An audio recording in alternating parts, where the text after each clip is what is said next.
cowboy. With a cracked rib whispered, "It hurts." She said, "Then let me hold you till it doesn't." Montana Territory, 1875. A young cowboy lies bleeding behind a boulder, his rib shattered by a bullet meant to silence him forever. He witnessed a murder, and now killers hunt him across the open prairie. But when a copper-haired healer appears in a wagon, she doesn't run from the gunfire. She rides straight into it. What begins as a desperate rescue becomes something neither of them expected, a love forged in blood, courage, and the unforgiving frontier. Stay with me until the end of this story, and comment the city you're watching from so I can see how far this tale has traveled. The late afternoon sun stretched long shadows across the Montana prairie, turning the golden grass into waves of amber and rust. Caleb Arden pressed his back against the boulder, every breath a knife through his chest. Blood seeped through his fingers where he clutched his left side, warm and sticky against his shirt. The world tilted and swayed, his vision narrowing to a tunnel of dirt and sky. "He went behind them rocks!" a voice shouted from somewhere beyond the ridge. Caleb's jaw clenched. 3 of them. Maybe 4. He'd lost count after the first shot cracked through the air and sent him diving from his horse. The animal had bolted, taking his rifle with it, leaving him with nothing but a half-empty revolver and rapidly fading strength. He'd known running would come to this, known it the moment he'd ridden away from the Triple J Ranch 3 days ago, the image of what he'd witnessed still burning behind his eyelids. Samuel Pritchard, his boss, standing over the bodies of a Cheyenne family, a man, a woman, 2 children, their blood dark on the prairie grass. Pritchard had looked up, seen Caleb on the ridge, and smiled. That smile had been worse than the gunshot. "Spread out," another voice called. "He's hit. Can't have gone far." Caleb tried to steady his breathing, but each inhale felt like his ribs were grinding against each other. The bullet had caught him just below his left armpit, a glancing blow that had nevertheless cracked bone. He could feel it, that sickening wrongness inside his chest, like something had come loose and was floating where it shouldn't be. He peered around the edge of the boulder. 3 riders fanned out across the plain, their horses moving at a careful walk. They were in no hurry. They knew he was cornered. The one in the middle was Ray Jessup, Pritchard's foreman, a man with dead eyes and hands that had broken more than a few bones over the years. To his left rode Tom Bigelow, young and eager to prove himself. On the right, Dutch Carver, who never spoke but always smiled, even when he was beating a man senseless. Caleb checked his revolver, 3 rounds left, against 3 armed men on horseback, with open ground in every direction. His hand shook as he thumbed back the hammer. "Arden," Jessup's voice carried across the prairie, "you're making this harder than it needs to be. The boss just wants to talk." Caleb would have laughed if it wouldn't have hurt so much.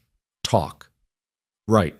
The way Pritchard had talked to that Cheyenne family. He closed his eyes, trying to think through the pain. The nearest town was Cold Creek, maybe 15 miles northeast.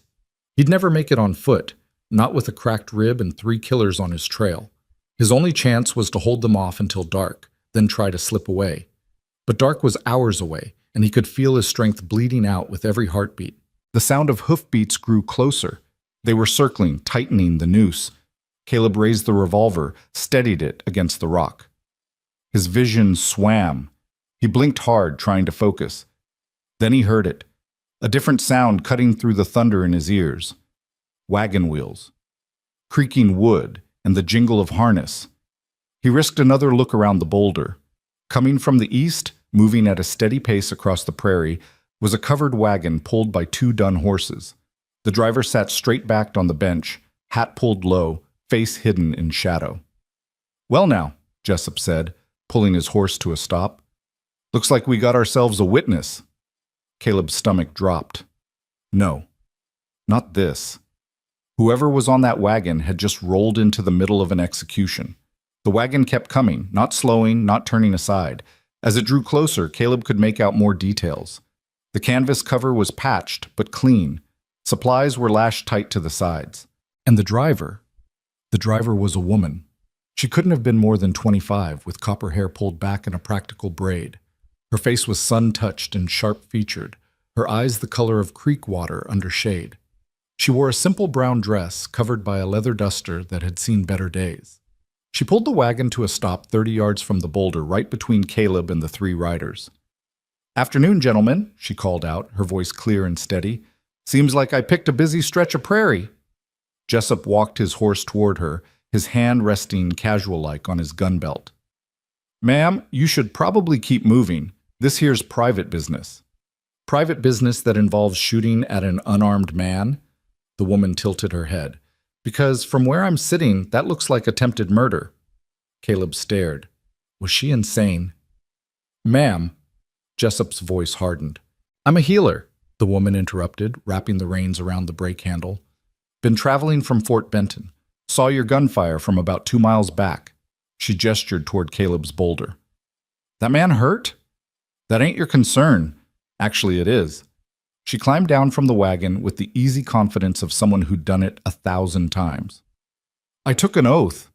See a person in need, I help. Simple as that." Bigelow laughed, a nervous sound. "Lady, you got about 5 seconds to get back on that wagon before..." "Before what?" She turned to face him directly. "Before you shoot me too? In broad daylight? On the territorial road?" She shook her head. "I don't think so. See, that surveying team about 3 miles back? They saw your horses, and I made sure to tell them I was heading this way to investigate gunshots. They'll remember me. They'll remember my wagon." It was a bluff. Caleb could hear it in the slight tremor beneath her words, could see it in the way her hands stayed carefully visible and empty. But it was a good bluff. Jessup's eyes narrowed. "You're making a mistake." "Maybe." She moved toward the boulder, slowly, her hands still in plain sight. "But I'm making it anyway." "Stop right there," Jessup growled. She stopped, but she didn't back down. "I'm going to check on that man. You can ride away, or you can explain to a federal marshal why you shot a healer on a public road. Your choice." The silence stretched out, broken only by the prairie wind and the creak of saddle leather as Dutch Carver shifted his weight. Caleb held his breath, his gun still raised, watching the standoff unfold. Finally, Jessup spat into the dirt. "This ain't over, Arden. You hear me? Pritchard's got a long reach." He wheeled his horse around, the other two following. But before they rode off, Jessup looked back at the woman. "You just made yourself an enemy, lady. Remember that." "I'll add it to the list," she said quietly. They rode away at a canter, dust rising in their wake. The woman waited until they crested the far ridge before she moved again, walking quickly around the boulder. She stopped short when she saw Caleb, her eyes taking in the blood, the gun, the gray cast to his skin. "Holy hell," she breathed. "You look terrible." Caleb tried to answer, but the world chose that moment to tilt sideways. His gun slipped from his fingers, and he felt himself falling, the boulder at his back no longer enough to hold him upright. The woman lunged forward, catching him before he hit the ground. Her arms were stronger than he expected, her hands sure and steady as she lowered him onto his back. Hey, stay with me." She pressed her palm against his wounded side, and Caleb sucked in a sharp breath. "I know it hurts. I know. But I need you conscious. Can you do that for me?" He managed a nod, focusing on her face. Up close, he could see a small scar above her left eyebrow, a dusting of freckles across her nose. Her eyes were urgent, but not panicked. "What's your name?" she asked, already unbuttoning his shirt with quick, efficient movements. "Caleb," he managed. "Caleb Arden." "All right, Caleb Arden. I'm Marin Hale, and I'm going to get you into my wagon, but first I need to see how bad this is." She pulled back the blood-soaked fabric and hissed through her teeth. "Bullet wound. Looks like it caught your rib." "Cracked," he gasped. "Can feel it." "I bet you can." She was already moving, pulling supplies from her pockets. Bandages, a small bottle of something that smelled like alcohol and sage. "This is going to hurt worse before it gets better. Ready?" "Do I..." He coughed, tasted copper. "Have a choice?" "Not really." She poured liquid over the wound, and Caleb's vision went white. He heard himself cry out, felt her hand grip his shoulder. "Breathe," she commanded. "In through your nose, out through your mouth. That's it. Again." He obeyed, dragging air into his lungs despite the agony lancing through his chest. Slowly, the world came back into focus. Marin was wrapping bandages around his torso, her movements practiced and sure. You're good at this, he managed. I'd better be. Spent 2 years apprentice to a doctor in St. Louis before I came west. She tied off the bandage, then sat back on her heels, studying him. You gonna tell me why those men were trying to kill you? Caleb met her eyes. In them, he saw no judgment, only a frank curiosity mixed with concern. I saw something I shouldn't have, he said quietly. And now I'm a loose end. She nodded slowly, as if this confirmed something she'd already suspected. Well then, lucky for you, I'm headed to Cold Creek. Town's about 15 miles northeast. I'm the new midwife there, or I will be once I actually arrive. She stood, brushing dust from her skirts. Think you can make it to the wagon, or do I need to drag you? I can walk. It was a lie, and they both knew it. But when she slipped her arm under his shoulders and helped him to his feet, he gritted his teeth and took one step, then another. The world swayed dangerously, but Marin's grip was iron strong. That's it, she murmured. Just a few more yards. They made it to the wagon, though Caleb couldn't have said how. His legs felt like water, his chest like someone had packed it with broken glass. Marin lowered the tailgate and helped him climb inside, where he collapsed onto a pile of blankets that smelled like lavender and wood smoke.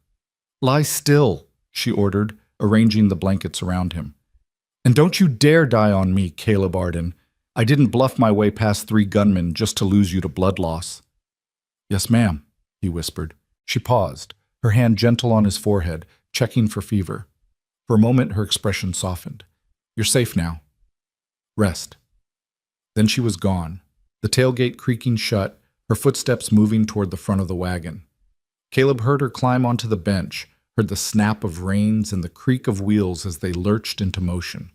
The wagon's movement sent fresh waves of pain through his chest, but beneath it, Caleb felt something else, a fragile, unexpected hope. He closed his eyes and let the darkness take him. When Caleb woke, the light had changed. Late afternoon had given way to dusk, painting the canvas wagon cover in shades of purple and gold. The wheels still rumbled beneath him, and every jolt sent a spike of pain through his ribs, but the bleeding had stopped. He could tell from the way his bandages felt, tight and dry rather than wet. He tried to sit up and immediately regretted it. Stay down, Marin's voice called from the front. We're still about 5 miles out from Cold Creek. You can suffer through lying still for another hour. Caleb eased back onto the blankets, staring up at the wagon's arched frame. You always this bossy with people you just met? Only the ones who get shot saving evidence of murder. There was a pause. That is what happened, isn't it? You saw someone killed. He should have been surprised that she'd put it together so quickly, but somehow he wasn't. This woman had stared down 3 armed men without flinching. She was clearly sharper than most. A family, he said quietly. Cheyenne, a mother, father, 2 little girls. My boss, Samuel Pritchard. He wanted their land. They wouldn't sell, so he... The word stuck in his throat. So he killed them, Marin finished, her voice flat. And you saw it. Yeah. And instead of killing you right there, he sent men to hunt you down. Why? Caleb frowned. It was a good question, one he'd been too busy running to consider properly. Don't know, maybe he thought I'd run scared, keep my mouth shut. Or maybe he wanted it to look like an accident, something that couldn't be traced back to him. Makes sense. Man like that doesn't get to run a big ranch by being stupid. The wagon slowed as they navigated a rough patch of ground. So what's your plan? Keep running? Hide? Caleb realized he didn't have a plan. Not beyond staying alive for the next day, the next hour. I need to get word to the territorial marshal. If I can testify, maybe Pritchard goes to prison. Or maybe his lawyers tie it up in court for years while his hired guns keep hunting you. Marin's voice wasn't cruel, just pragmatic. You need more than testimony, Caleb. You need leverage. What kind of leverage? Evidence? Witnesses? Something that makes you more dangerous dead than alive. The wagon rolled on for a moment before she spoke again. Cold Creek has a telegraph office, and a sheriff, though he's barely worth the tin badge they gave him. But it's a start. You can send messages, make noise, let people know what Pritchard did. Make yourself visible enough that killing you becomes a liability instead of a solution. Caleb absorbed this, turning it over in his mind. She was right. Running would only buy him time, and not much of it. He needed to go on the offensive somehow. "Why are you helping me?" he asked. "You don't know me, don't owe me anything." The wagon fell silent except for the creak of wheels and the steady clip-clop of hooves. When Marin finally answered, her voice was softer, more distant. 5 years ago, my brother saw a man get beaten to death outside a saloon in Kansas. He went to the law, testified, did everything right, and a week later, they found him in an alley with his throat cut. She paused. The killers walked free because there was no other witness. No one else would step forward. Everyone was too scared. "I'm sorry." "Don't be sorry. Just stay alive. And when the time comes, you tell the truth, no matter how scared you are. You do that, and maybe my brother's death means something." Caleb felt the weight of her words settle over him like a mantle. This wasn't just about him anymore. It was about justice, the kind that actually meant something. "I'll tell the truth," he promised, "no matter what." "Good." Marin's voice brightened slightly. "Now get some rest. You're going to need your strength." Caleb closed his eyes, but sleep was elusive. Through gaps in the canvas, he could see stars beginning to emerge in the deepening sky. The Big Dipper hung low on the northern horizon, the North Star steady and unchanging. His father had taught him to navigate by those stars when he was just a boy. "Long as you can see the North Star," his father had said, "you're never truly lost." But his father had been dead for 10 years now, killed in a mining accident that probably could have been prevented if the company had cared more about safety than profit. His mother had followed a year later, her heart giving out under the weight of grief and poverty. Caleb had been 17 when he'd signed on with the Triple J Ranch, desperate for work that paid. Pritchard had seemed like a fair boss back then, stern but honest. It had taken years for Caleb to see the truth, that Pritchard's fairness only extended to those who were useful to him, and his honesty was just another mask he wore when it suited him. The wagon hit a rut, jostling Caleb back to the present. He winced, pressing a hand to his bandaged ribs. "Sorry," Marin called back. "Road gets rough here." "It's fine," he gritted out. But it wasn't fine. None of this was fine. He was wounded, hunted, dependent on the kindness of a stranger who had no good reason to risk her life for him. And even if they made it to Cold Creek, even if he sent his telegrams and made his noise, there was no guarantee it would be enough. Pritchard had money, connections, influence. What did Caleb have? A story and a cracked rib. The darkness pressed in around him, heavy with doubt and pain. Then Marin's voice cut through it, singing softly. An old hymn, the kind Caleb's mother used to hum while she worked. "Come thou fount of every blessing, tune my heart to sing thy grace. Streams of mercy, never ceasing, call for songs of loudest praise." Her voice wasn't perfect, a little rough around the edges, sometimes missing the higher notes, but it was real, honest. It reminded Caleb of everything good in the world, everything worth fighting for. He let the song wash over him, and slowly, finally, he drifted into a dreamless sleep. He woke to the sound of voices and the wagon coming to a halt. Lamplight flickered through the canvas, casting dancing shadows. "Don't care if you're the new midwife or the Queen of England, ma'am. It's past 10 o'clock. Respectable folks are in bed." "Then it's lucky I'm not respectable." That was Marin, her voice sharp with irritation. "I've got an injured man in my wagon who needs a proper bed and medical attention. You going to help or just stand there looking official?" A sigh. "Who's injured?" "Name's Caleb Arden. He was shot by—" "I don't need his life story, ma'am. Just need to know if he's dangerous." "Only to people who shoot at innocent families." Another pause. "What's that supposed to mean?" "It means exactly what I said, Sheriff. Now, are you going to help me get him inside, or do I need to drag him myself?" All right. No need to get tetchy." Heavy footsteps approached the wagon. "Let me see him." The tailgate opened, and Caleb squinted against the sudden brightness of a lantern. A man's face swam into view, middle-aged, with a graying beard and eyes that had seen too much and cared about too little. "Can you walk, son?" the sheriff asked. "I can try," Caleb said. With Marin on one side and the sheriff on the other, they managed to get him out of the wagon and onto his feet. The world spun sickeningly, but Caleb locked his knees and held on. Cold Creek at night was a scatter of wooden buildings along a single main street. Lamplight glowed in a few windows. A dog barked somewhere in the distance. The air smelled like wood smoke and horses. "Where are we taking him?" the sheriff asked. "My place," Marin said. "The old midwife's cabin. Mrs. Thornton wrote that it comes with the position." "That shack hasn't been lived in for 6 months. It'll be a mess. Then I'll clean it." Marin's tone left no room for argument. "Let's move." They half-walked, half-dragged Caleb down the street to a small cabin set back from the main road.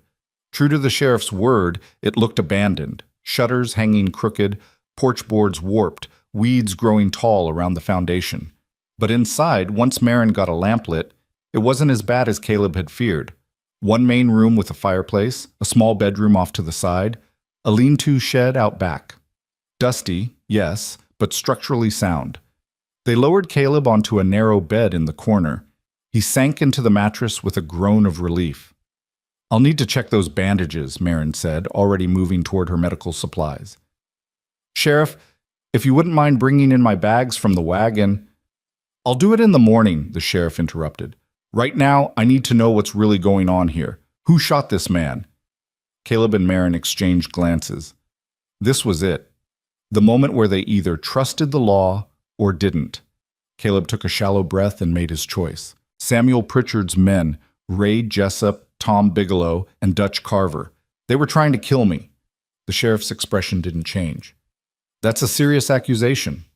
"It's the truth." "Why would Pritchard want you dead?" "Because I saw him murder a Cheyenne family 3 days ago. A man named Running Bear, his wife, and their 2 daughters. Pritchard wanted their land for grazing rights. They refused to sell, so he shot them." Now the sheriff's face did change, a flicker of something that might have been fear crossing his features before he locked it down. "You got any proof of this?" "I saw it with my own eyes." "That ain't proof, son. That's just your word against one of the richest men in the territory." "Then I'll testify under oath. I'll go to the territorial marshal, the federal authorities, whoever will listen, and you'll end up dead in a ditch before you make it 10 miles. The sheriff shook his head. "Look, I don't know what you think you saw. I know what I saw," Caleb said, his voice hardening. "And if you're too scared of Pritchard to do your job, then say so. Don't insult me by pretending I'm crazy or mistaken." The sheriff's jaw tightened. For a long moment, he stared at Caleb with an expression that was equal parts anger and shame. Then he turned to Marin. "You believe him?" he asked quietly. "I believe 3 armed men were trying to kill him for a reason," Marin said. "And I believe a man with nothing to gain and everything to lose wouldn't make up a story like this." The sheriff nodded slowly, a decision forming behind his eyes. "All right. Here's what's going to happen. You," he pointed at Caleb, "stay out of sight for a few days while you heal. Don't go wandering around town, don't talk to folks, don't make yourself a target. Let people think you moved on or died or whatever.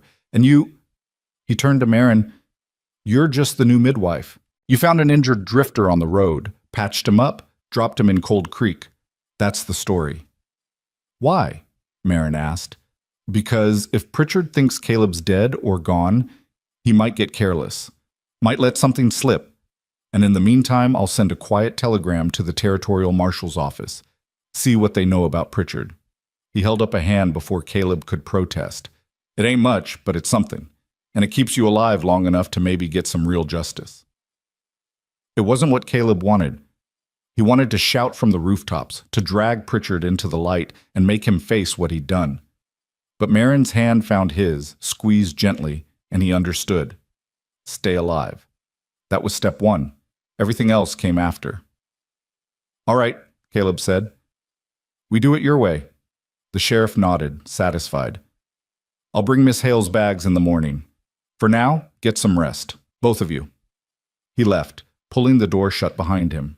His footsteps faded into the night. Marin immediately moved to Caleb's side, unwrapping the blood-stained bandages with gentle efficiency. "Let me see how you're doing." The wound looked better than Caleb had expected. Angry and red, but not infected. Marin cleaned it again with her sharp-smelling tincture, then applied a poultice that felt cool against his burning skin. "You're lucky," she said. "Another inch to the right, and that bullet would have punctured your lung. Another inch lower and it might have hit your liver. You got the best possible bad outcome. Doesn't feel lucky. I know. She finished rewrapping the bandages, her movements sure and practiced. But you're alive, and as long as you're alive, there's hope. Caleb studied her in the lamplight. This woman who had appeared out of nowhere and saved his life, who had bluffed armed killers and faced down a reluctant sheriff, who was now tending his wounds like it was the most natural thing in the world. Why are you really doing this? He asked softly. Your brother, I understand that. But this is more than just keeping a promise to a dead man. Marin was quiet for a long moment, her hands stilling on the bandages. When she finally looked up, her creekwater eyes were distant, haunted. When I was training in St. Louis, there was a woman who came to the clinic. She'd been beaten by her husband, not the first time from the look of her. The doctor treated her injuries, told her to leave the man. She said she couldn't, that she had nowhere to go. Marin's voice dropped to barely a whisper. 2 weeks later, they found her body in the river. The husband said she'd fallen, that it was an accident. Everyone knew he was lying, but no one did anything. No one wanted to get involved. She looked down at her hands, at the blood staining the bandages. I swore then that I would never be that person. The one who looks away because it's easier, safer. If I can help, I help. It's as simple as that. It's not simple, Caleb said. You could have been killed today. So could you, but we weren't. She met his eyes, and for the first time since they'd met, she smiled. A small, tired smile that nonetheless lit her entire face. And now you're going to live long enough to make Pritchard pay for what he did. That's worth the risk. Caleb felt something shift in his chest, something that had nothing to do with his cracked rib. Looking at Marin Hale, seeing the fierce determination and gentle compassion warring in her expression, he felt a pull unlike anything he'd experienced before. It was more than gratitude, more than simple attraction. It was recognition, the soul-deep knowledge that this woman, this stranger who had ridden into his life at his darkest moment, was going to change everything. Thank you, he said, inadequate as the words were. You're welcome. She stood, brushing dust from her skirts. Now, get some sleep. I'm going to try to make this place halfway livable before morning. Marine? She turned back. I'm going to make this right, he promised. For your brother. For that Cheyenne family. For everyone Pritchard has hurt. I swear it. Her smile widened just a fraction. I know you will, Caleb Arden. I can see it in you. Then she was moving through the cabin, lighting more lamps, opening shutters, filling the space with purpose and light.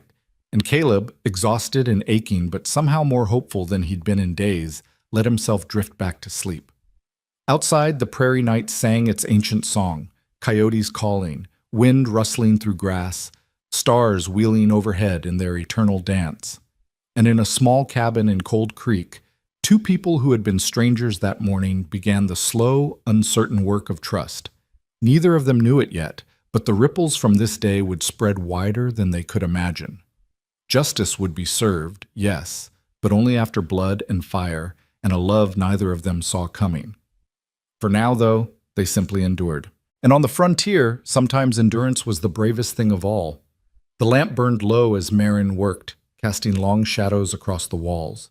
And in those shadows, watching from the darkness beyond the windows, Cold Creek held its breath and waited to see what would come next. Morning arrived with pale sunlight filtering through the cabin's dusty windows, painting stripes across the rough wooden floor. Caleb woke to the smell of coffee and bacon, the homely scent so unexpected that for a moment he thought he was dreaming. Then his ribs reminded him otherwise, sending a sharp lance of pain through his chest as he tried to sit up. Easy, Marin's voice came from across the room. She stood at the small stove, tending a skillet with the same practiced efficiency she brought to everything. Her copper hair was loose around her shoulders, catching the morning light. You move like that, and you'll tear something open. Caleb eased back against the thin pillow, breathing carefully. How long was I out? About 10 hours. It's nearly 7.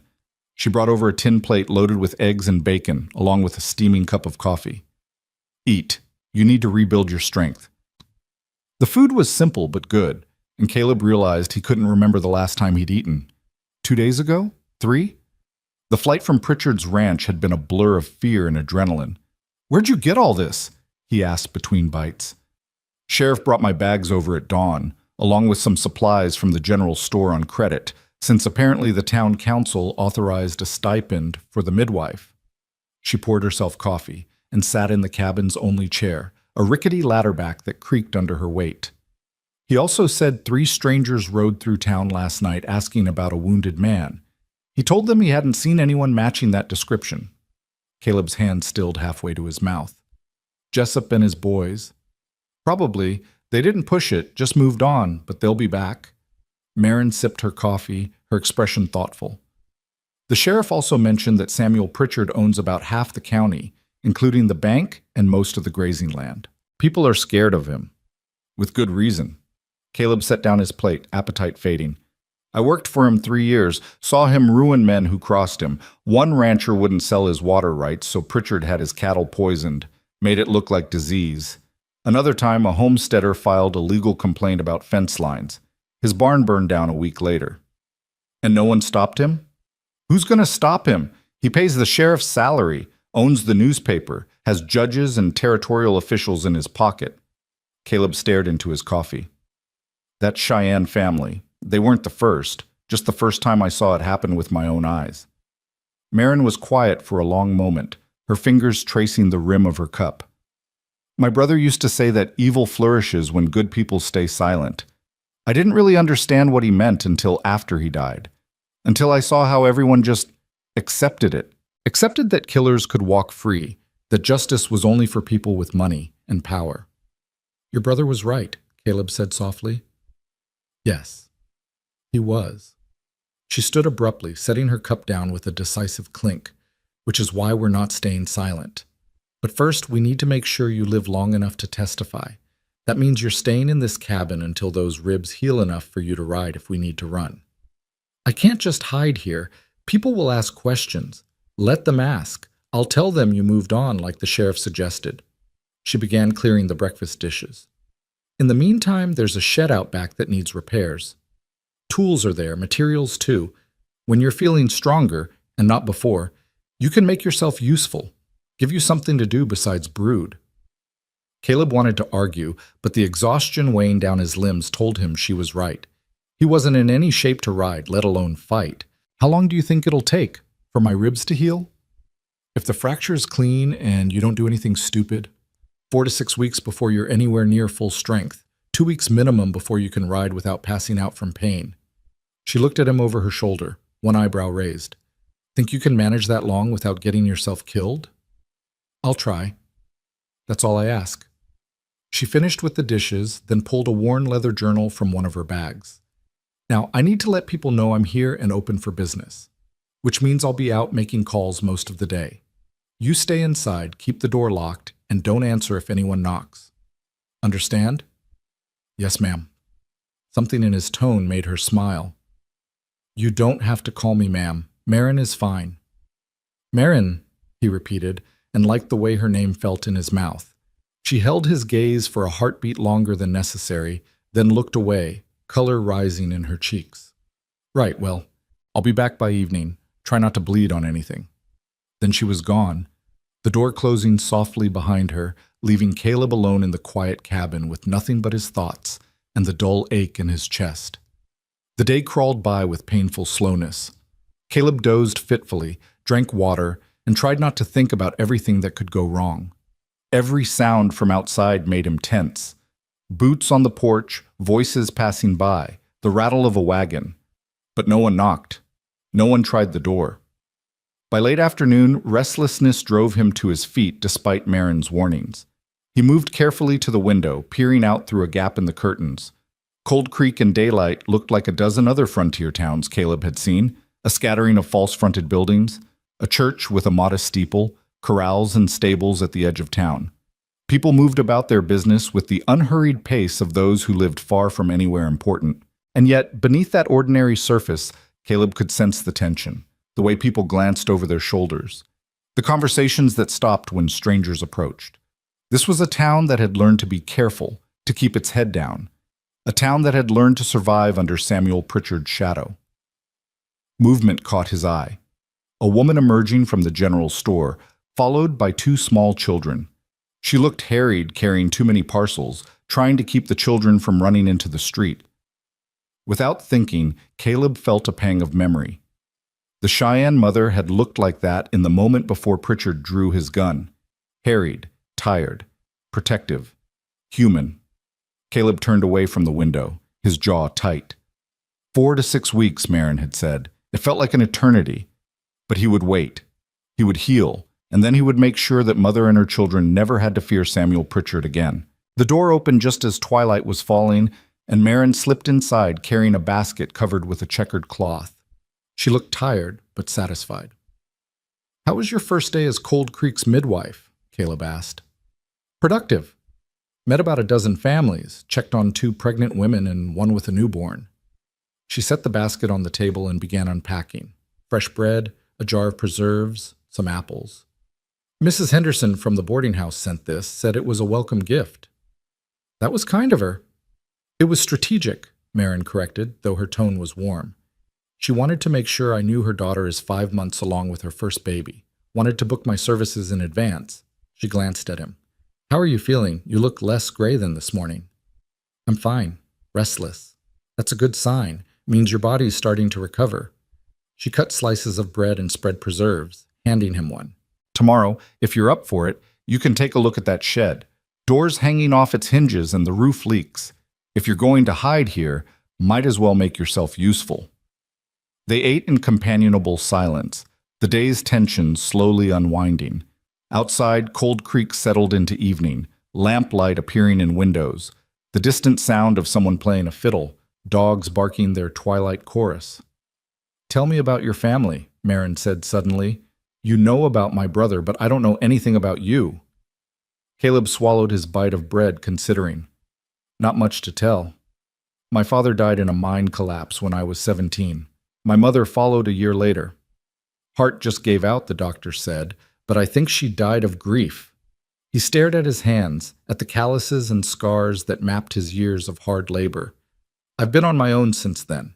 Worked ranches, cattle drives, whatever paid. Ended up at Pritchard's place 3 years ago." "No siblings?" "Had a sister, younger. She died of scarlet fever when she was 6. The memory was old enough that it no longer cut quite as deep, but it still ached. I barely remember her, just flashes, her laugh, the way she used to follow me everywhere." "I'm sorry," Marin said softly. "It's all right. Was a long time ago." He met her eyes. "What about you? Any other family besides your brother?" Her expression closed slightly, like a door being gently shut. "No. Our parents died of cholera when I was 15, and Thomas was 19. We had each other, at least for a while." She stood, began clearing the dishes. "Then I had no one. So I threw myself into learning healing. Figured if I couldn't save the people I loved, at least I could save strangers." There was a world of pain in those words, a grief that mirrored Caleb's own. He understood, suddenly, why she had risked everything for him. It wasn't just about justice or keeping promises. It was about refusing to be helpless again. "You did save me," he said quietly. "You know that, right? If you hadn't come along when you did, but I did come along, and you're alive. That's what matters." She turned to face him, her expression fierce. "And you're going to stay alive, Caleb Arden, long enough to see Pritchard answer for what he did. I won't accept anything less." The intensity in her voice sent a shock through him, something electric and undeniable. In the lamplight, with her copper hair loose and her eyes blazing with determination, Marin Hale was the most beautiful thing Caleb had ever seen, and the most terrifying, because he was starting to realize that his life was now bound to hers in ways that went far beyond gratitude or circumstance. She had saved him, yes, but more than that, she had given him something to fight for beyond mere survival. She had given him hope. "I promise," he said, and meant it with every fiber of his being. "I'll stay alive." She nodded, satisfied, and went back to her dishes. And Caleb, watching her move through the small cabin with quiet confidence, felt the first fragile stirrings of something he hadn't felt in years, the sense that he might actually have a future worth living. The days that followed fell into an unexpected rhythm. Mornings, Marin would tend to Caleb's wounds, changing bandages and checking for signs of infection. Then she would head out into Cold Creek, making her rounds, delivering medicines, checking on expectant mothers. And Caleb, once he could move without wanting to scream, would work on the shed. The repairs gave him purpose, something to focus on beyond the constant gnawing fear. He replaced the rotted door frame, patched the leaking roof with spare shingles, reinforced the foundation where weather and neglect had taken their toll. The work was slow and painful, each hammer blow sending echoes through his cracked ribs, but it was also strangely satisfying. He was building something, making something whole that had been broken. Evenings were the best part of the day. Marin would return as the sun was setting, and they would share whatever simple meal they could cobble together. Then, as the night deepened, they would talk. Caleb learned that Marin had grown up in Ohio, that her favorite season was autumn, that she could play the piano but hadn't touched one in years. He learned that she was terrified of thunderstorms because of a tornado that had nearly destroyed her childhood home. He learned that she read voraciously, medical texts, poetry, novels, anything she could get her hands on, and that she had a sharp, dry sense of humor that caught him off guard and made him laugh despite everything. And in turn, he told her things he'd never told anyone, about the nightmares that still woke him sometimes, full of his father's screams as the mine collapsed, about the guilt he carried for surviving when so many others hadn't, about the way working with horses made him feel peaceful in a way nothing else did, how their simple honesty and lack of pretense was a balm to his soul. "You should have your own place someday," Marin said one night, about a week into his stay. They were sitting on the cabin's small porch, watching fireflies dance in the gathering dusk. "A ranch of your own, raise horses, maybe some cattle. Build something that's yours." "That's a nice dream," Caleb said. "Not sure it's a realistic one for a wanted man." "You won't be wanted forever, once Pritchard's arrested, once you testify." "If he's arrested. If I testify." Caleb shook his head. "Marin, you've seen this town. You've seen how scared everyone is. Even the sheriff is hedging his bets, playing both sides. What makes you think anything will change?" "Because it has to," she said simply. "Because the alternative is living in fear forever, and that's not living at all." He wanted to believe her. God, how he wanted to. But 3 years working for Pritchard had taught him that power protected power, and men like his former boss rarely faced consequences. "You're an optimist," he said. "I'm a realist," she corrected. "I know how bad things are, but I also know that change is possible. It just requires people willing to stand up and demand it." She turned to look at him, her profile sharp against the darkening sky. "My brother stood up, and yes, it got him killed. But his death wasn't meaningless. It taught me that silence is complicity, that if you want the world to be better, you have to be willing to fight for it, even when the odds are stacked against you." Caleb studied her, this woman who had appeared in his life like an answer to a prayer he hadn't known he was praying. "You're either very brave or very foolish. Can't I be both?" He laughed, the sound startling him. When was the last time he'd laughed? "Yeah, I suppose you can." They sat in silence for a while, listening to the prairie night. A coyote called in the distance, lonely and haunting. The fireflies continued their silent dance, tiny sparks of life in the vast darkness. "Caleb," Marin said softly, "when this is over, when Pritchard's in prison and you're free, what will you do?" "I don't know," he admitted. "Haven't let myself think that far ahead." "Maybe you should. Maybe having something to look forward to, some goal beyond just surviving, would help." She had a point. Caleb closed his eyes, tried to imagine a future where he wasn't running, wasn't afraid. What would that look like? A ranch, maybe? Somewhere quiet, far from the machinations of men like Pritchard. A small house with a good well and fertile land, horses grazing in the fields, and maybe... He opened his eyes and found Marin watching him, her expression unreadable in the dim light. "Maybe," he said carefully, "maybe I'd want someone to share it with. Someone brave enough to face down killers, stubborn enough to save a stranger, and foolish enough to think the world can change." Her breath caught, just slightly. "That's a very specific description." "Is it?" The air between them seemed to thicken, charged with possibility. Caleb's heart was pounding, and it had nothing to do with his healing ribs. Marin stood abruptly, wrapping her arms around herself. I should check your bandages before bed. Make sure everything's healing properly. The moment shattered, but its echo remained. Caleb followed her inside, acutely aware of how small the cabin was, how every movement brought them within inches of each other. She worked in silence, her fingers gentle as she unwrapped the old bandages and examined his wound. It was healing well. The angry red had faded to pink, and the swelling had gone down significantly. "You're lucky," she murmured, applying fresh salve. "No infection, no complications. Another week or two, and you'll be almost good as new." "Marin, don't." She tied off the new bandages with quick, efficient movements. "Don't say whatever you're about to say. Not yet. Not while you're still in danger, while everything is so uncertain." "Why not?" She finally looked up at him, and he saw fear in her eyes. Not fear of Pritchard or his men, but fear of something else entirely. "Because I can't afford to hope for things that might not happen. Because if I let myself want something, truly want it, and then lose it..." She trailed off, shaking her head. "I've lost too many people already, Caleb. I can't lose anyone else." Understanding flooded through him. She was protecting herself, building walls against the possibility of more grief. He couldn't blame her. He'd done the same thing for years. But now, looking at her in the lamplight, seeing the vulnerability beneath her fierce exterior, Caleb realized he was tired of those walls. Tired of living half a life, always holding back, always afraid to want anything beyond the next sunrise. "You won't lose me," he said quietly.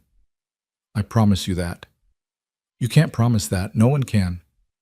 "Then I'll promise to try. To fight with everything I have to make sure we both get through this." He caught her hand, held it gently. "I know it's too soon. I know we barely know each other. But Marin, you saved my life, and now I can't imagine..."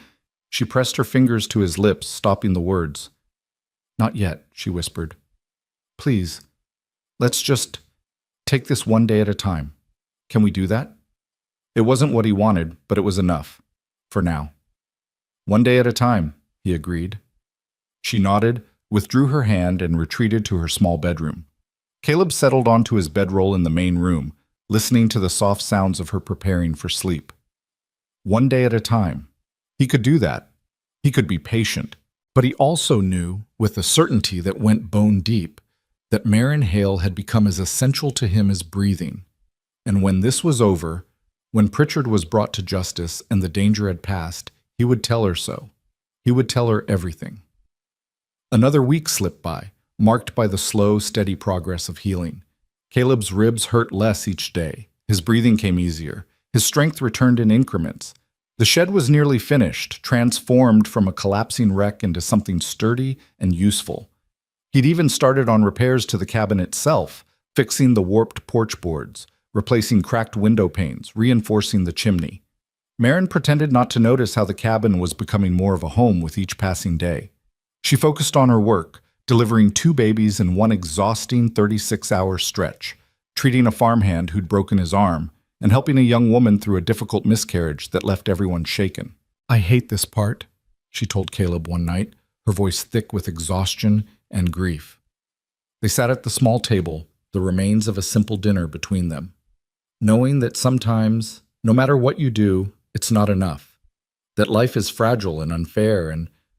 She broke off, pressing her hands to her face. Without thinking, Caleb stood and moved to her side. He pulled her gently to her feet and into his arms, holding her while she shook with silent tears. "I'm sorry," she whispered against his chest. "I don't usually..." "It's all right," he murmured into her hair. "You don't have to be strong all the time." She clung to him, her fingers gripping his shirt, and Caleb held her tighter, ignoring the dull ache in his ribs. This was more important than pain. This was Marin, finally letting herself be vulnerable, finally accepting comfort instead of always giving it. When her tears subsided, she didn't pull away immediately. She stayed in the circle of his arms, her cheek pressed to his shoulder, breathing in slow, shuddering gulps. "Thank you," she finally said. "Always." She did pull back then, wiping at her eyes with the heel of her hand. "I must look a mess." "You look beautiful." The words hung between them, honest and unadorned. Marin's eyes widened, color flooding her cheeks. "Caleb?" A sharp knock on the door cut her off. They both froze. It was well past dark. No one should be calling at this hour. Another knock, more insistent. Miss Hale? You in there? It's Sheriff Mason. Marin glanced at Caleb, who was already moving toward the bedroom to hide. But before he could disappear, the door burst open. Sheriff Mason stumbled inside, blood streaming from a gash on his forehead. Behind him, the night was full of the sound of galloping horses and shouting men. They're coming, the sheriff gasped. Pritchard's men. Someone told them you've got Caleb here. You need to run. Now. Caleb's blood turned to ice. How many? 6, maybe more. Heavily armed. The sheriff swayed, caught himself against the doorframe. I tried to turn them back, but Jessup hit me with his rifle butt, and where are they now? Marin demanded, already grabbing supplies, her medical bag, anything essential. 2 minutes behind me, maybe less. The sheriff looked at Caleb, and there was genuine regret in his eyes. I'm sorry, son. I sent that telegram like I said I would, but I guess someone in the marshal's office is on Pritchard's payroll. They knew before I even got a response back. It's not your fault, Caleb said, though his mind was racing. 6 men. He had his revolver with 3 bullets. Marin had nothing, and his ribs, though much better, were still far from healed. He couldn't run far or fast. You two need to go. I'll hold them off. Don't be stupid, Marin snapped. We all go or no one does. She's right, the sheriff said, though he was clearly struggling to stay upright. There's an old mining camp about 3 miles north, abandoned, half collapsed, but it's got places to hide. If you can make it there. The thunder of hoofbeats was suddenly very close. Too close. Out the back, Caleb ordered. Through the shed. Go! Marin hesitated for a fraction of a second, then grabbed the sheriff's arm and hauled him toward the back door. Caleb followed, his ribs screaming protest as he moved faster than he had in days. They burst out of the shed just as gunfire erupted from the front of the cabin. Windows shattered, wood splintered. This way! The sheriff pointed north toward a dense line of cottonwoods that marked the creek bank. They ran. The darkness swallowed them whole as they crashed through the underbrush, branches tearing at their clothes and skin. Behind them, angry voices shouted orders and more gunfire split the night. Caleb's lungs burned with each gasping breath, his ribs sending white-hot spikes of agony through his chest with every jarring step. But he didn't slow down. Couldn't slow down. Sheriff Mason stumbled and went down hard, a strangled cry escaping his lips. Marin was there instantly, hauling him back to his feet with strength that seemed impossible for someone her size. Keep moving, she hissed. We're not dying tonight. They plunged into the cottonwoods, the canopy overhead blocking out even the faint starlight. Caleb could hear the creek somewhere ahead, rushing water over stones. His boot caught on a root and he nearly went sprawling, but caught himself at the last second against a tree trunk. They're in the trees! Jessup's voice rang out, much too close. Spread out! Don't let them reach the creek! Marin grabbed Caleb's arm, pulling him sharply to the left. The sheriff followed, one hand pressed to his bleeding head, the other gripping a pistol he'd somehow managed to hold on to. They half ran, half slid down the embankment toward the water. The creek was swollen from recent rains, running fast and dark. Caleb didn't hesitate. He waded in, gasping as the cold water hit his legs, then his waist. Marin followed, holding her medical bag above her head.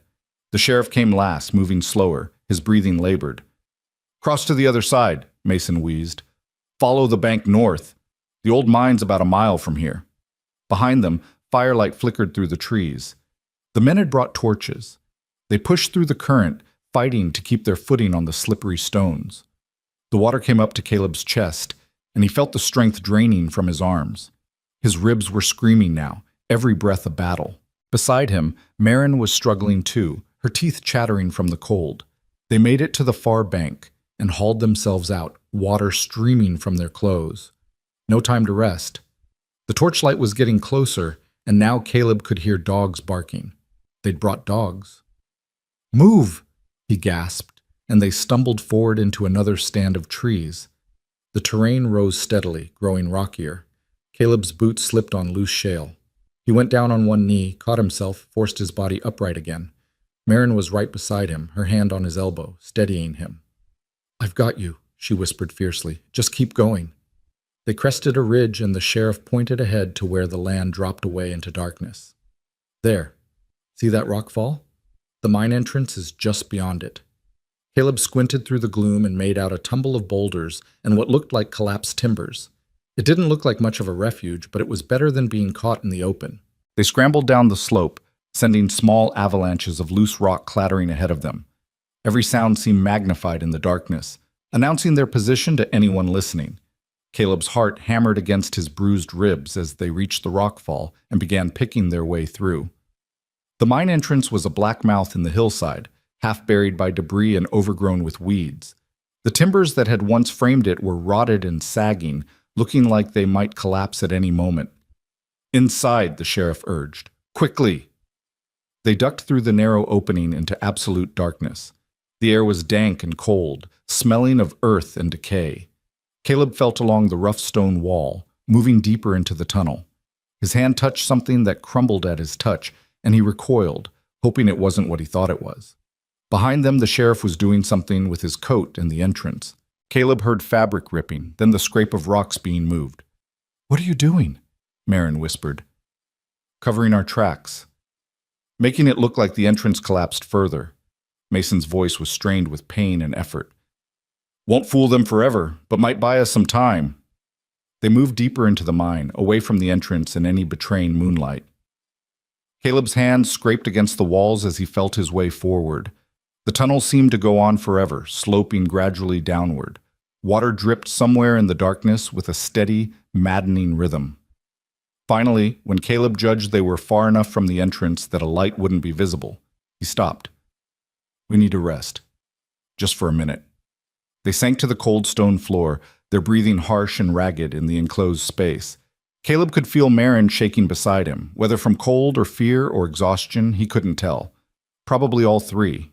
"Anyone hurt besides the sheriff?" she asked, her voice tight with professional concern even now. "I'm fine," Caleb lied. "You're not fine. I can hear you breathing. You've torn something." Her hands found his in the darkness, squeezing hard. "But we'll deal with that later. Sheriff, how bad is your head?" "I'll live," Mason said, though he didn't sound convinced. "Got a skull like a rock," my wife always said. They sat in silence for a moment, listening for sounds of pursuit. Caleb could hear his own heartbeat, loud in his ears, the drip of water, Marin's shallow breathing beside him. Then, faint but unmistakable, voices from outside the mine. "Check that rockfall! They could have gone through there!" Everyone froze. Caleb's hand moved to his revolver, though he knew 3 bullets wouldn't be enough if Jessup's men found them. The voices grew louder, closer. Footsteps crunched on gravel. Someone was right outside the entrance. "Looks like it collapsed recently," a voice said. Bigelow, Caleb recognized. Could be natural, or could be they tried to hide in there and got buried.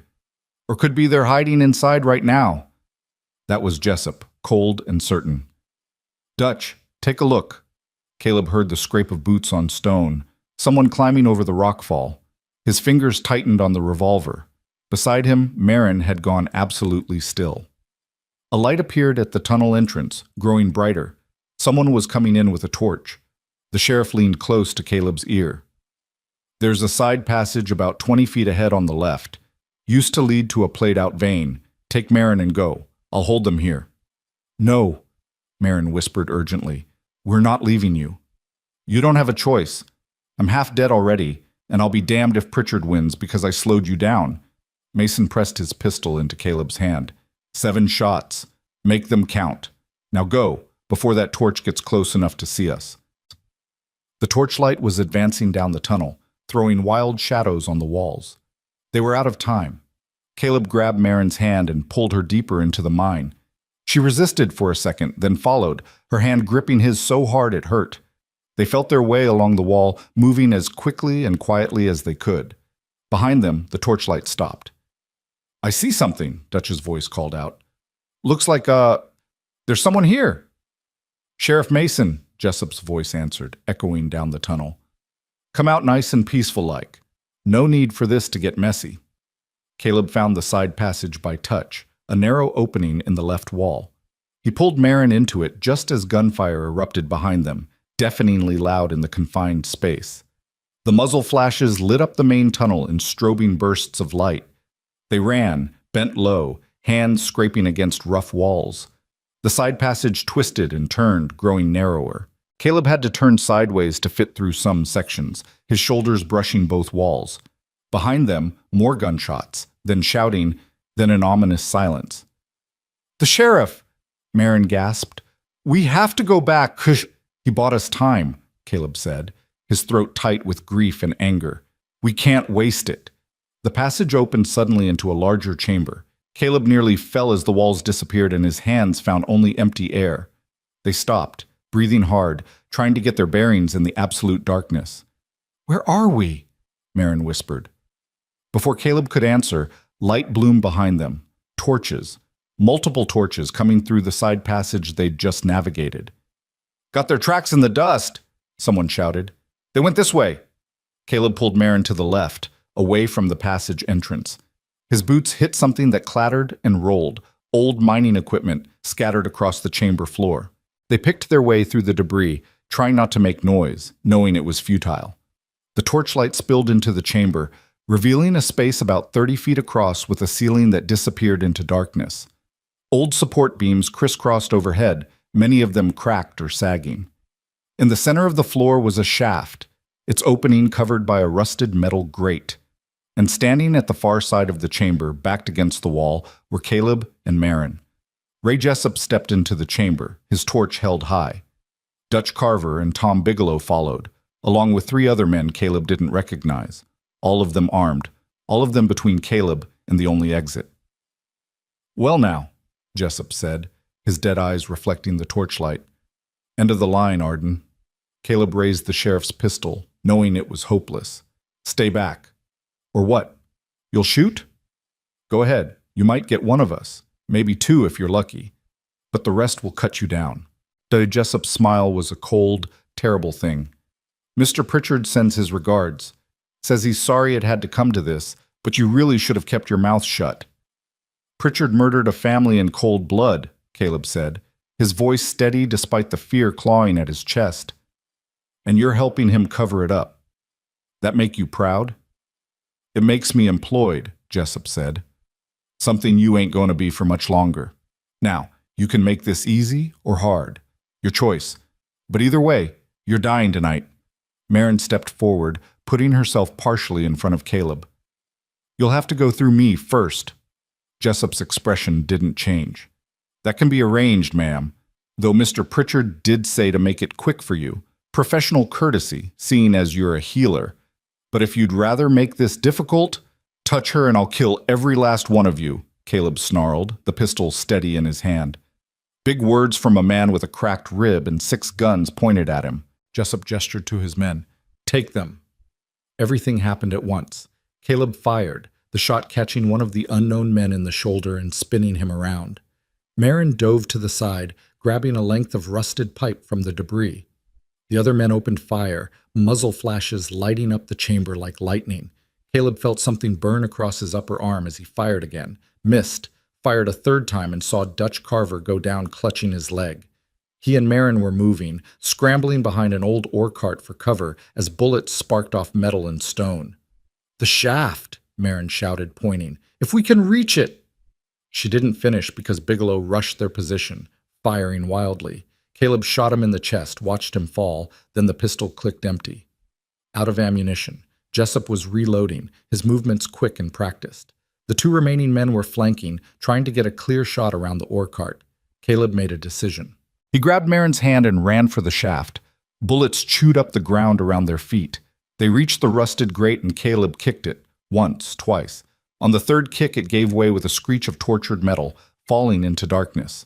He didn't hear it hit bottom. "Trust me," he said to Marin. Her eyes were wide with terror and understanding. "Are you insane?" "Probably." He kissed her, hard and quick, tasting salt and fear and something sweet beneath it. "Jump on 3. 1. Caleb. 2. Jessup was running toward them, gun raised. 3. They jumped. The fall seemed to last forever and no time at all. Darkness rushing past, air screaming in their ears, Marin's scream cut short as they hit water. The impact drove the air from Caleb's lungs and sent shockwaves of agony through his ribs. Cold enveloped him, pressed in from all sides. Then the current caught them. The underground stream moved fast, pulling them along like leaves in a flood. Caleb fought to keep his head above water, to keep hold of Marin's hand. His ribs felt like they were tearing apart. His vision swam with pain and lack of oxygen.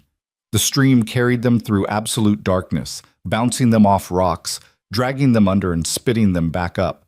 Caleb's shoulder slammed into stone, and he felt something give way with a wet pop.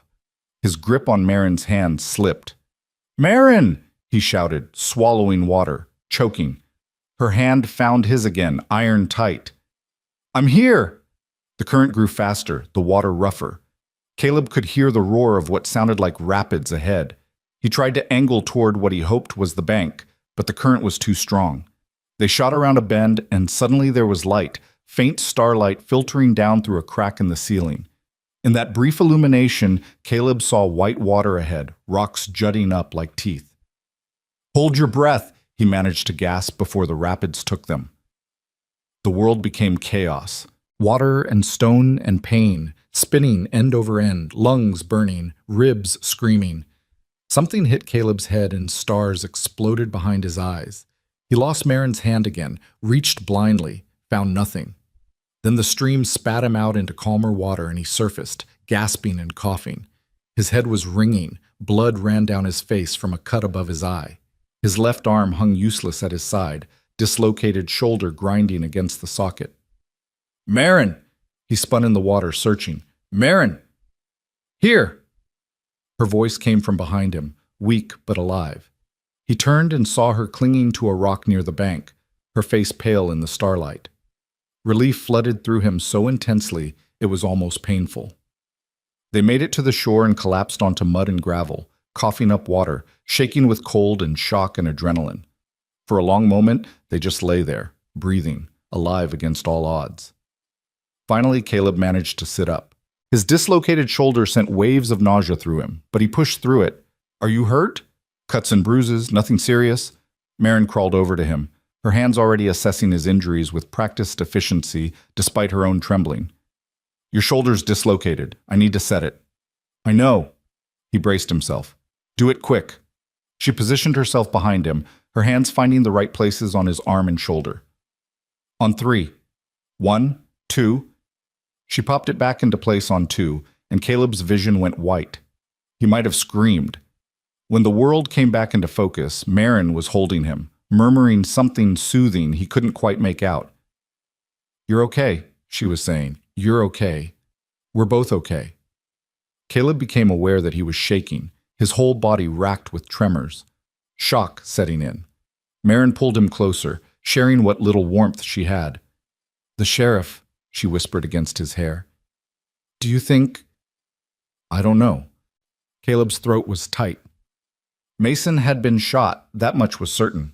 Whether he'd survived or bought them time with his life, there was no way to know. Not now.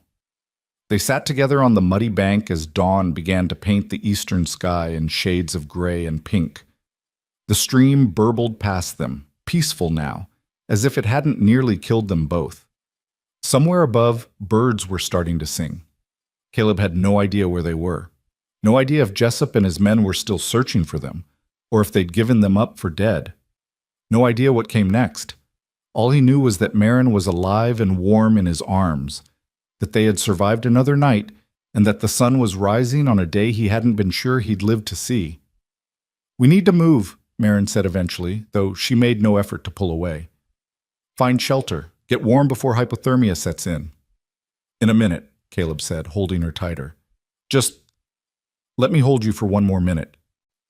She nodded against his shoulder, and they stayed that way, two battered survivors watching the sun climb above the horizon, painting the world in gold and amber and the fragile promise of a new day. When they finally stood, helping each other up on unsteady legs, Caleb looked around and got his bearings. They were in a narrow canyon, the stream cutting through layered rock. To the north, the canyon widened into what looked like grassland. To the south, it climbed back toward the hills and the mine they'd escaped from. "North," he said. "Put as much distance between us and Pritchard's men as we can." They walked, leaning on each other, leaving wet footprints on the rocky shore. Caleb's ribs throbbed with every step, and his shoulder felt like someone had stuck a hot poker through the joint. Marin limped, favoring her left leg, though she insisted it was just bruised. The sun climbed higher as they walked, warming them slowly. Their clothes began to dry in stiff, uncomfortable patches. Caleb's head pounded from the blow he'd taken in the rapids, and he kept having to stop to catch his breath. After what felt like hours, but was probably less than one, the canyon opened into a wide valley. In the distance, Caleb could see a building, a farmhouse, smoke rising from its chimney.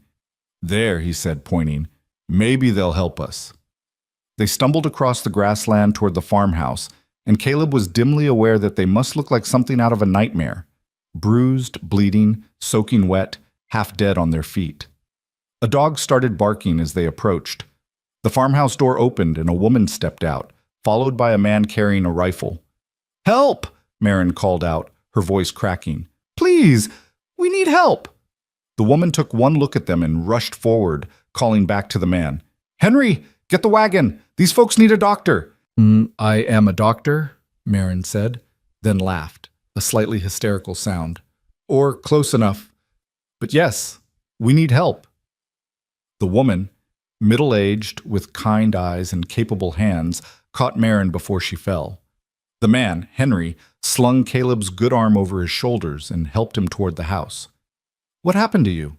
the woman asked as they got them inside into the warm kitchen that smelled like bread and coffee. "Accident at the mine," Caleb said, the lie coming automatically. Until he knew these people, until he knew if they were under Pritchard's influence, he couldn't risk the truth. "Cave in. We barely got out."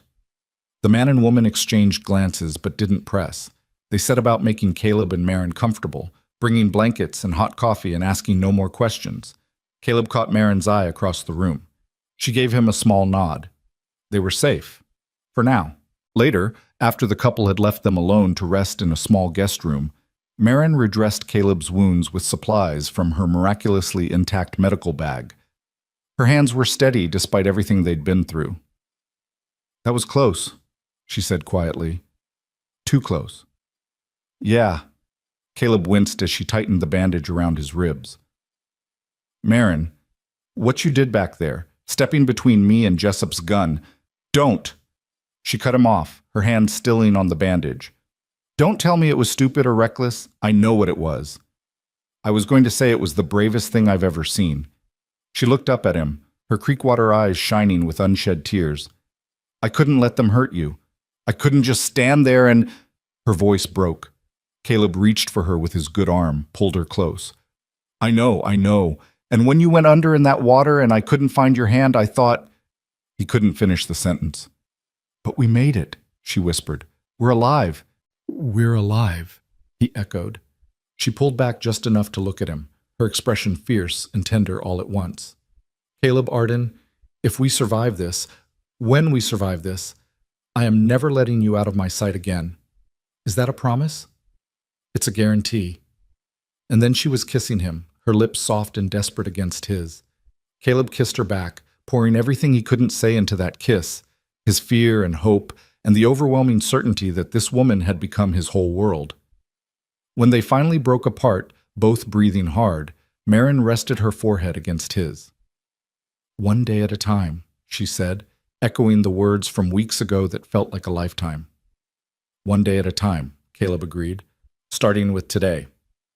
Outside, the sun continued its arc across the Montana sky, indifferent to the small dramas of human survival playing out below.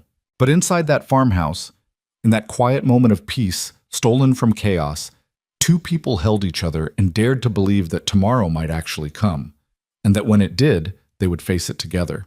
They stayed at the farmhouse for 3 days while Caleb's body fought to heal from injuries stacked upon injuries. The couple who'd taken them in, Henry and Martha Brennan, asked no questions beyond what they needed to know for practical care. Martha kept them fed with hearty stews and fresh bread. Henry brought clean clothes that had belonged to their son before he'd moved east to Chicago. And both of them had the good sense to understand that sometimes strangers needed sanctuary without explanation. On the second day, while Caleb slept fitfully in the guest room, Marin helped Martha with the washing. They worked in companionable silence for a while, hands busy with soap and water, before Martha finally spoke. "My husband thinks you're running from something," she said quietly, not looking up from the shirt she was scrubbing. "Or someone." Marin's hand stilled on the fabric she was wringing out. "And what do you think?" "I think that gash on your man's ribs didn't come from any mine accident. I've seen enough bullet wounds to know one when I see it." Martha finally looked up, her eyes kind but shrewd. "I also think that whoever you're running from is probably worse than whatever consequences might come from helping you. So we're not asking and we're not telling. But you should know that Samuel Pritchard's men came through here yesterday while you were both sleeping." Marin's blood went cold. "What did they want?" "Said they were looking for a wounded cowboy and a woman. Said the man was dangerous, had killed someone in Cold Creek." Martha's expression hardened. "I told them I hadn't seen anyone matching that description. Henry told them the same. They didn't believe us, but they didn't push it either. Searched the barn and the outbuildings, then rode on." "Thank you," Marin whispered. "You're taking a terrible risk." "Maybe. But I don't trust Pritchard or anyone who works for him. That man has too much power and too little conscience." Martha went back to her scrubbing. "Besides, I saw how your man looks at you, and how you look at him. That's not the look of criminals. That's the look of people worth saving." Marin felt tears prick her eyes, but blinked them back. "We'll leave as soon as Caleb can travel. I promise we won't bring more trouble to your door." "You'll leave when you're ready and not a moment before," Martha said firmly. "Though I will say this, you can't run forever. Eventually, you're going to have to turn and fight." Those words haunted Marin as she returned to check on Caleb. She found him awake, staring at the ceiling with the expression of a man wrestling with impossible decisions. "Jessup's men were here," she said, settling into the chair beside the bed. "I heard." Caleb's voice was rough with exhaustion. "Martha told Henry, and Henry made sure I knew before I did something stupid like try to run. We can't stay here much longer. Every day we remain puts the Brennans at risk." "I know." Caleb struggled to sit up, wincing at the pull on his ribs. "But we can't keep running either. Martha's right about that. Pritchard has too much reach, too many resources. He'll just keep sending men until we're dead or he gets bored, and men like Pritchard don't get bored." Marin reached out and took his hand, threading her fingers through his. "So what do we do?" "We do what we should have done from the start. We go on the offensive." Caleb's eyes met hers, and Marin saw a determination there that hadn't been present before. Something had hardened in him over the past few days, a core of steel forged in desperation and survival. "I need to get to the territorial capital, file an official statement with the marshal's office. Get it on record before Pritchard can bury it." The sheriff tried that. Look what happened. The sheriff sent a quiet telegram that someone intercepted. I'm talking about walking into the marshal's office in person, bringing you as a witness to the attempt on my life, and making enough noise that Pritchard can't make it disappear. He squeezed her hand.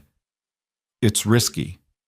But staying in motion, staying visible, that's our best chance. We make ourselves too public to kill quietly." Marin absorbed this, turning it over in her mind.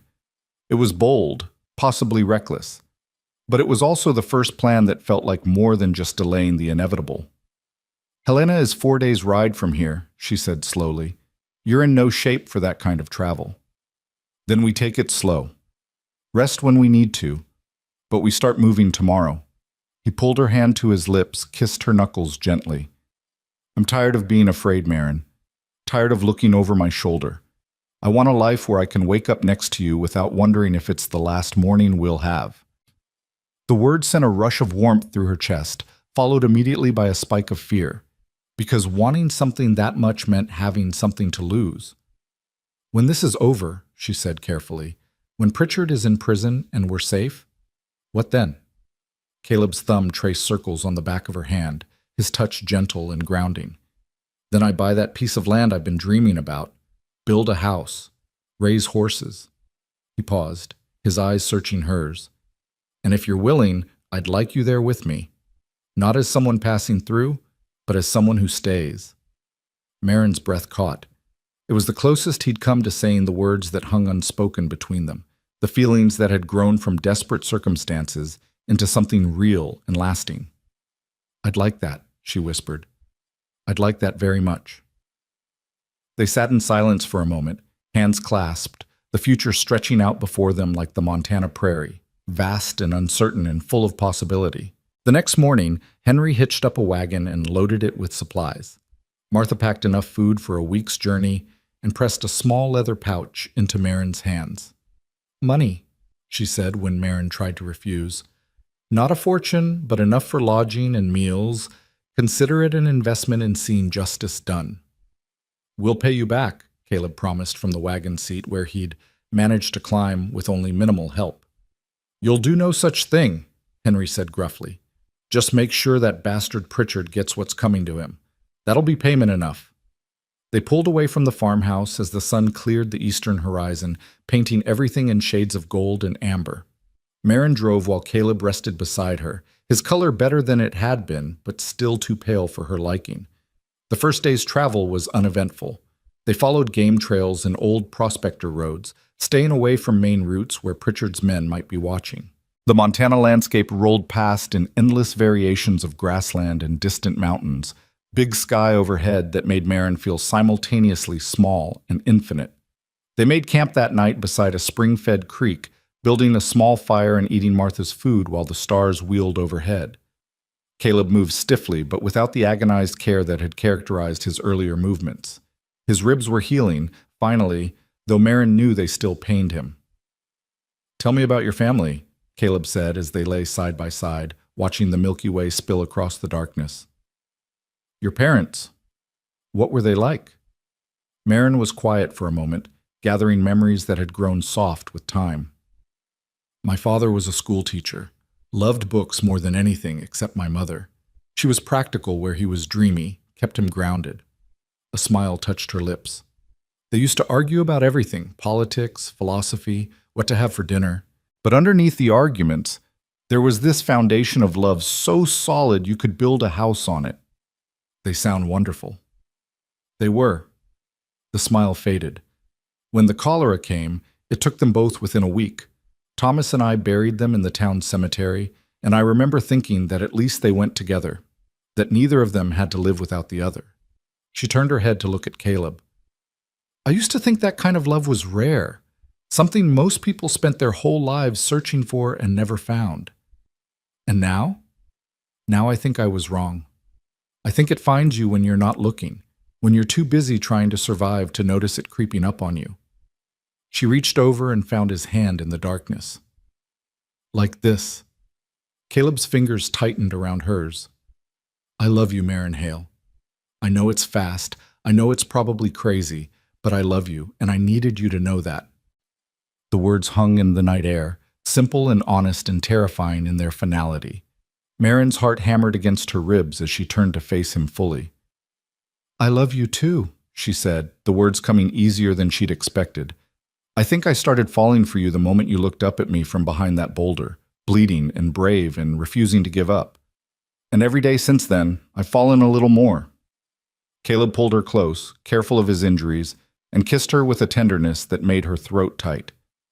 When they broke apart, he rested his forehead against hers.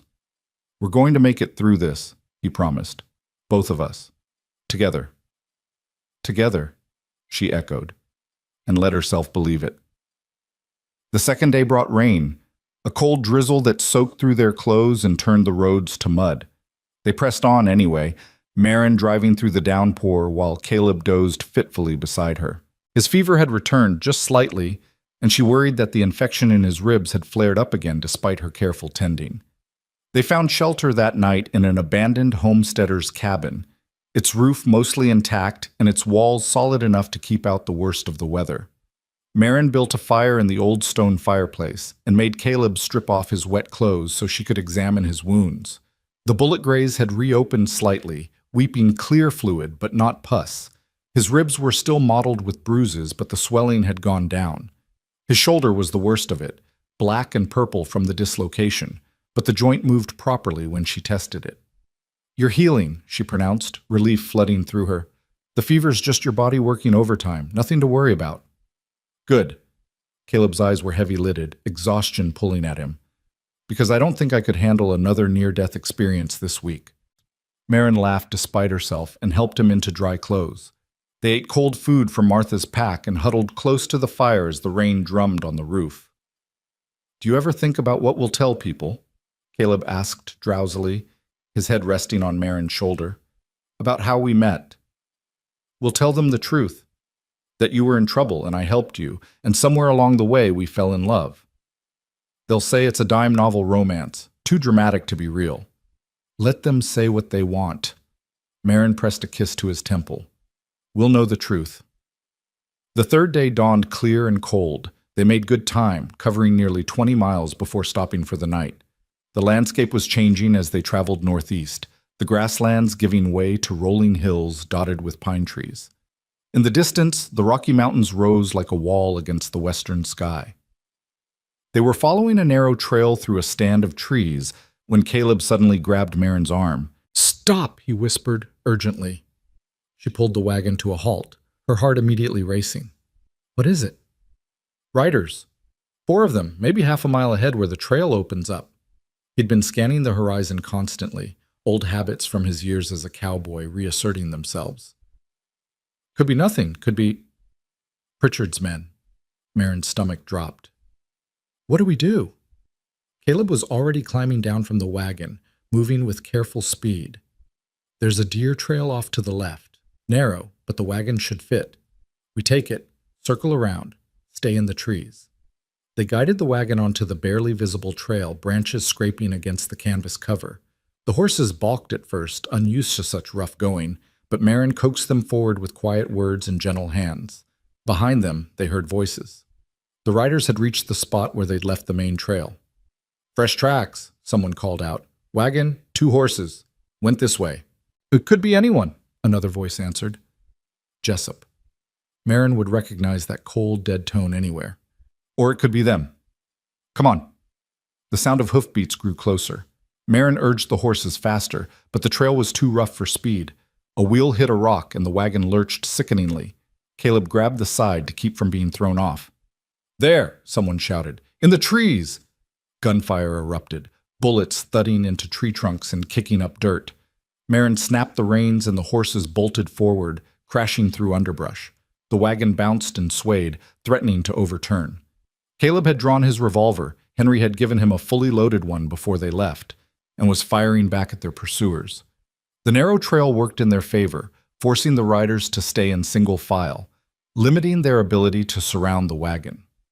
They burst out of the trees into a clearing, and Marin saw their chance. A rocky ravine cut across the landscape ahead, its sides steep but not quite vertical. A gamble, but staying on open ground meant certain death. "Hold on!" she shouted, and drove the wagon straight at the ravine. They hit the edge and plunged downward. The horses screamed, fighting the harness. The wagon tipped onto 2 wheels, balanced impossibly for a heartbeat, then crashed back down with bone-jarring force. Marin felt something crack beneath them. An axle? A wheel? But the wagon kept moving, sliding and skidding down the rocky slope. They hit the bottom, and the momentum carried them forward into another stand of trees on the far side. Marin didn't let up, driving the horses deeper into the forest until the terrain forced them to slow. Finally, when she judged they'd put enough distance between themselves and the ravine, she pulled the wagon to a stop.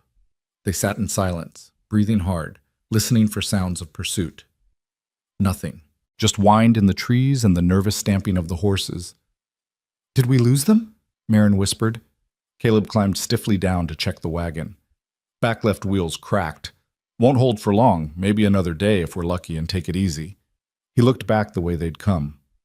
"As for losing them, maybe. That ravine will slow them down, but they'll find a way across eventually." "How far are we from Helena?" "Day and a half at normal speed. With a damaged wheel?" He grimaced. 2 days, maybe more." They couldn't afford 2 more days, not with Jessup and his men on their trail. Marin made a decision. "We abandon the wagon, take the horses, and ride hard for Helena. We can make it in a day if we push." "You think the horses can handle both of us in hard riding?" "I think we don't have a choice." She climbed down and started unhitching the team. "We take what supplies we can carry and leave the rest. Move fast, stay off main trails, and pray we reach the marshal's office before Pritchard's men catch up."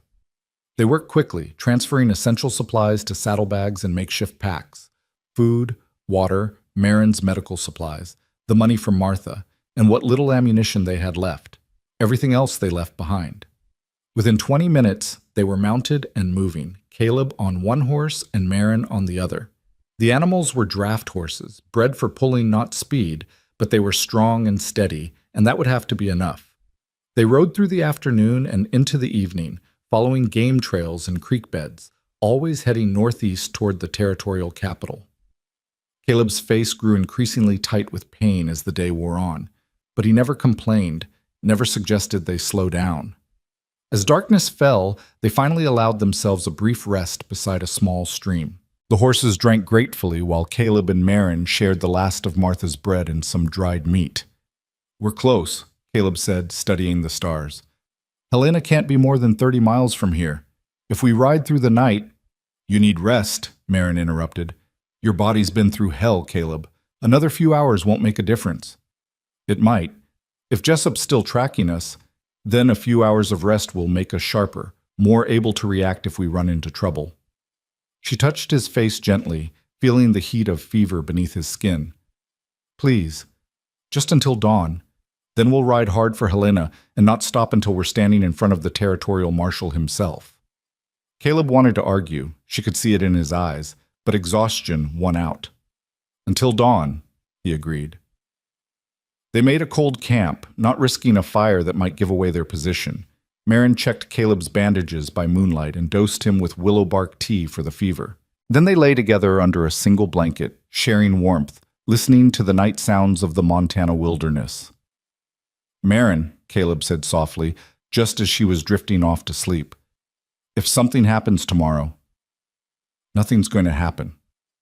"But if it does, if Pritchard's men find us before we reach Helena, I need you to promise me something."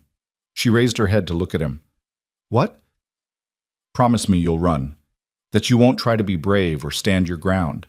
Just run, get to safety, and tell someone, anyone, what Pritchard did." "I'm not leaving you." "Marin, I said I'm not leaving you, Caleb Arden. We survive together or not at all." Her voice was fierce, brooking no argument. "That's my promise. Take it or leave it." He stared at her for a long moment, then pulled her down into a kiss that tasted of desperation and love and defiance. When they broke apart, his eyes were bright in the moonlight. "Together, then," he whispered. "Together," she agreed. They woke before dawn to the sound of horses. Not their own. Those were still tethered nearby, ears pricked forward in alarm.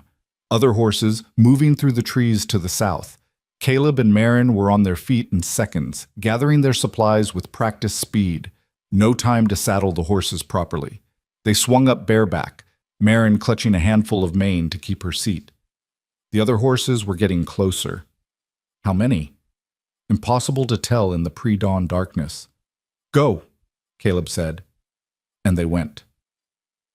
They crashed through the underbrush, no longer caring about noise, only about speed. Behind them, shouts rang out. Someone had seen them. The chase was on. They burst out of the trees onto a well-traveled road just as the sun crested the horizon. Caleb pointed northeast toward where a smudge of buildings was visible in the distance. "Helena!" he shouted over the thunder of hoofbeats. "We're almost there!" The road made for easier riding, and their horses opened up into a gallop. But behind them, Pritchard's men were gaining, their horses fresher and bred for speed. A shot rang out, then another. Marin felt the wind of a bullet pass her ear and ducked low over her horse's neck. The buildings grew closer. Marin could make out individual structures now, a church, a large building that might be a hotel, streets laid out in a grid. People were starting to emerge, drawn by the sound of gunfire. "The courthouse!" Caleb shouted, pointing at a 3-story stone building at the center of town. "That's where the marshal's office is." They galloped down the main street, scattering pedestrians and drawing startled shouts. Behind them, Jessup and his men followed, still firing. The courthouse steps loomed ahead. Caleb and Marin threw themselves off their horses and ran, taking the steps 2 at a time. Bullets chipped stone around them. They burst through the courthouse doors into a marble-floored hallway filled with stunned officials and clerks. A man in a dark suit and tin star stepped forward, hand on his gun. What in the hell is going on here? He demanded. Are you the territorial marshal? Caleb gasped, bleeding from a fresh wound on his arm that Marin hadn't even seen him take. Deputy Marshal Frank Hollis, and you better have a damn good reason for— Samuel Pritchard murdered a Cheyenne family in cold blood 3 weeks ago, Caleb said, his voice carrying through the hall. I witnessed it, and those men outside have been trying to kill me ever since to keep me quiet. Hollis's expression shifted from anger to sharp attention. That's a serious accusation. It's the truth. Marin stepped forward, pulling back her sleeve to show the bruises and cuts covering her arm. I'm a healer. I found this man wounded and helped him. Pritchard's men have tried to kill us both multiple times. The sheriff of Cold Creek tried to help us and was shot for it, maybe killed. We have nothing to gain from lying and everything to lose. The courthouse doors burst open again, and Jessup strode in, gun drawn, his men behind him. He stopped short when he saw the deputy marshal.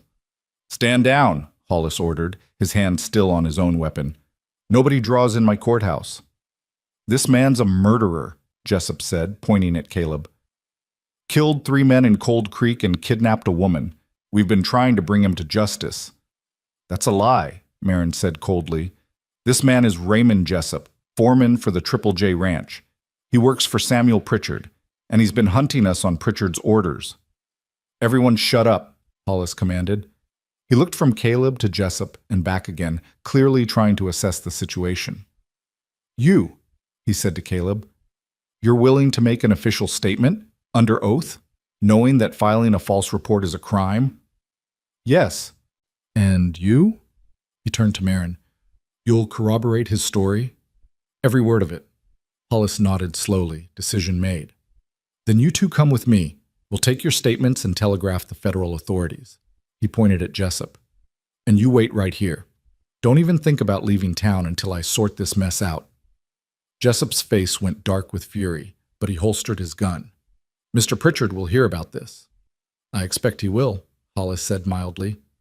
That's kind of the point.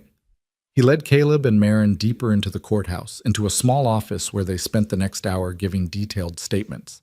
Hollis asked sharp questions, probing for inconsistencies, clearly a man who took his job seriously. When they were done, he sat back and studied them. If even half of what you're telling me is true, Samuel Pritchard is going to hang. It's all true, Caleb said. Every word. Then we've got work to do. Hollis stood, gathering the papers. I'm sending telegrams to the federal marshal and the territorial governor. This is bigger than me, bigger than Cold Creek. This is about whether men with money and power are subject to the same laws as everyone else. He paused at the door. You two stay in Helena. Don't leave town. Don't do anything that might compromise this investigation. Understood? They nodded, too exhausted to do anything else.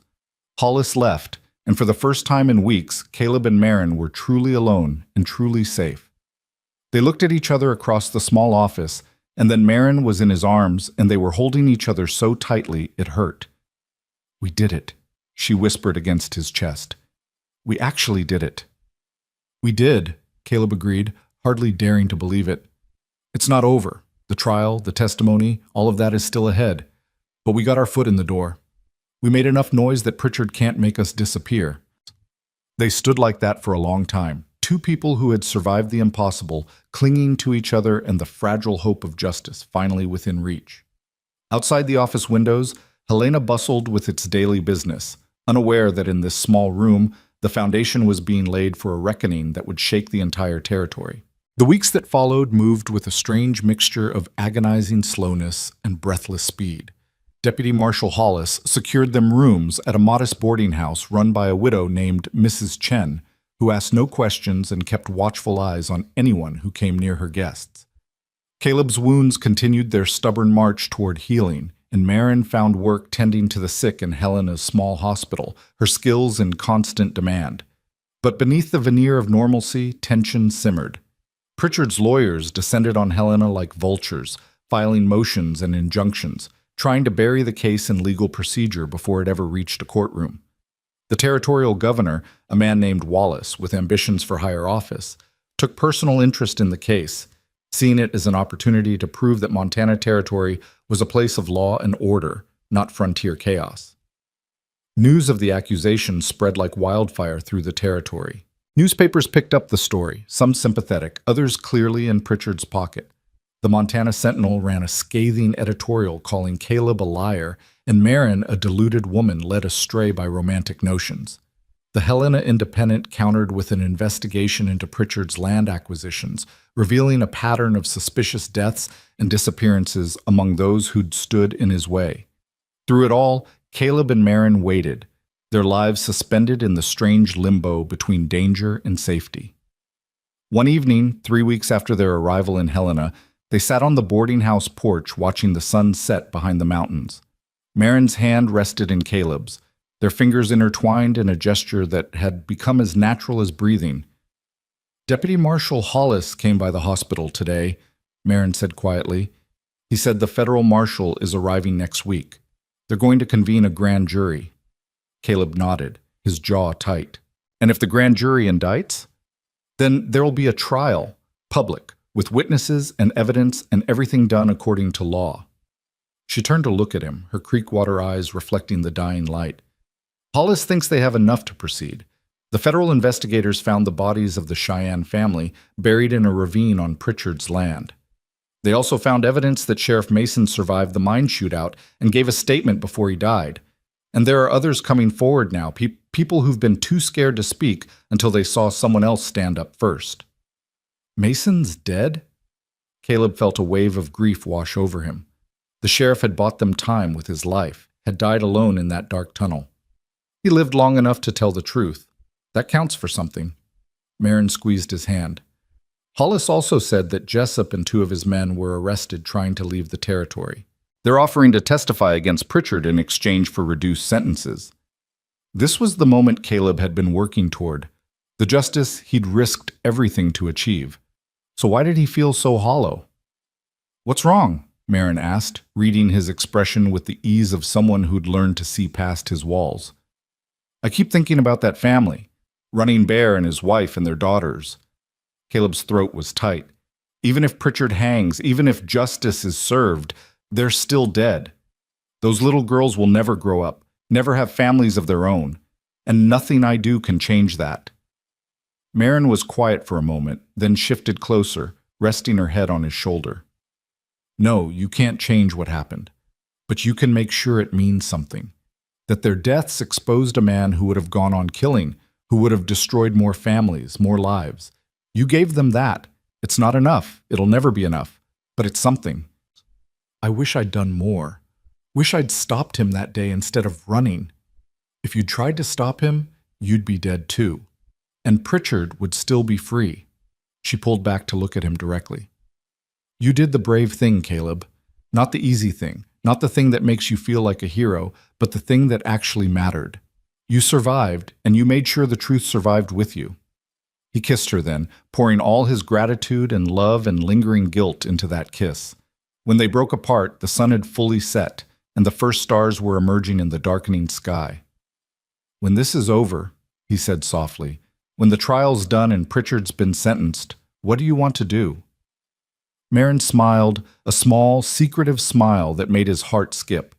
"I want to find that piece of land you talked about. Build that house, raise those horses." She paused, her expression turning serious. "And I want to marry you, Caleb Arden, if you'll have me." For a moment, Caleb couldn't breathe. He'd hoped, had dreamed, but hearing her say it made it real in a way that stole his words. "Is that a yes?" Marin asked, laughter in her voice now. "That's a yes," he managed.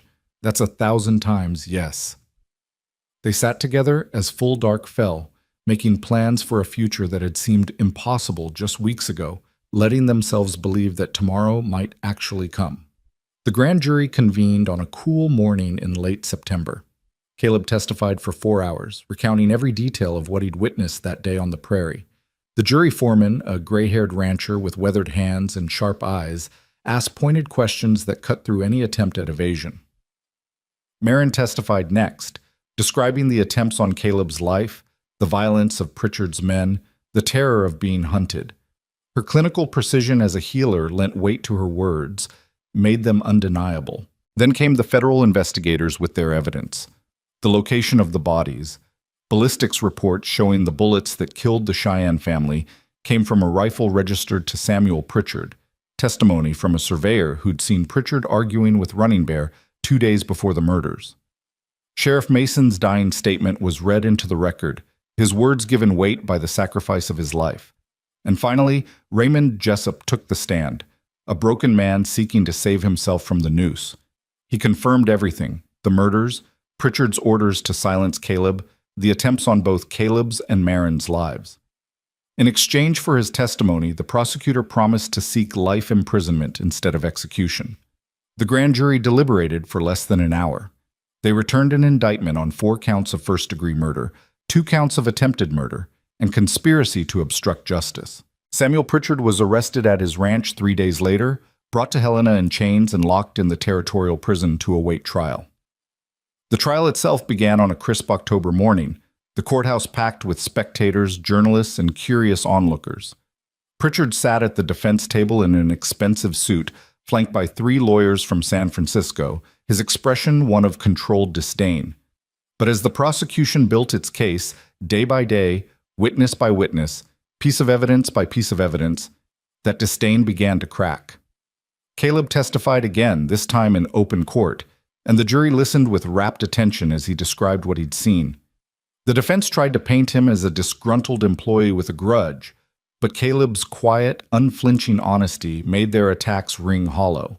Marin testified to the attempts on their lives, and the jury saw in her not a hysterical woman, but a trained healer with nothing to gain from lying. The federal investigators presented their evidence with professional precision.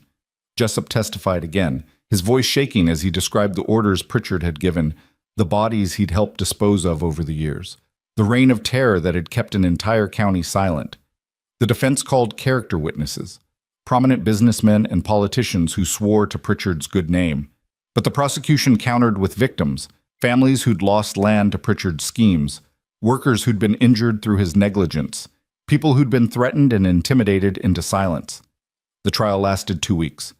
When both sides finally rested, the judge gave his instructions to the jury, and they filed out to deliberate. Caleb and Marin waited in a small room off the main hall, too nervous to speak. Hours crawled by. Deputy Marshal Hollis brought them coffee and sandwiches they couldn't eat. As evening fell, word came that the jury had reached a verdict. The courtroom filled again, the air thick with anticipation. Pritchard sat stone-faced as the jury foreman stood. On the count of murdering Running Bear, how do you find?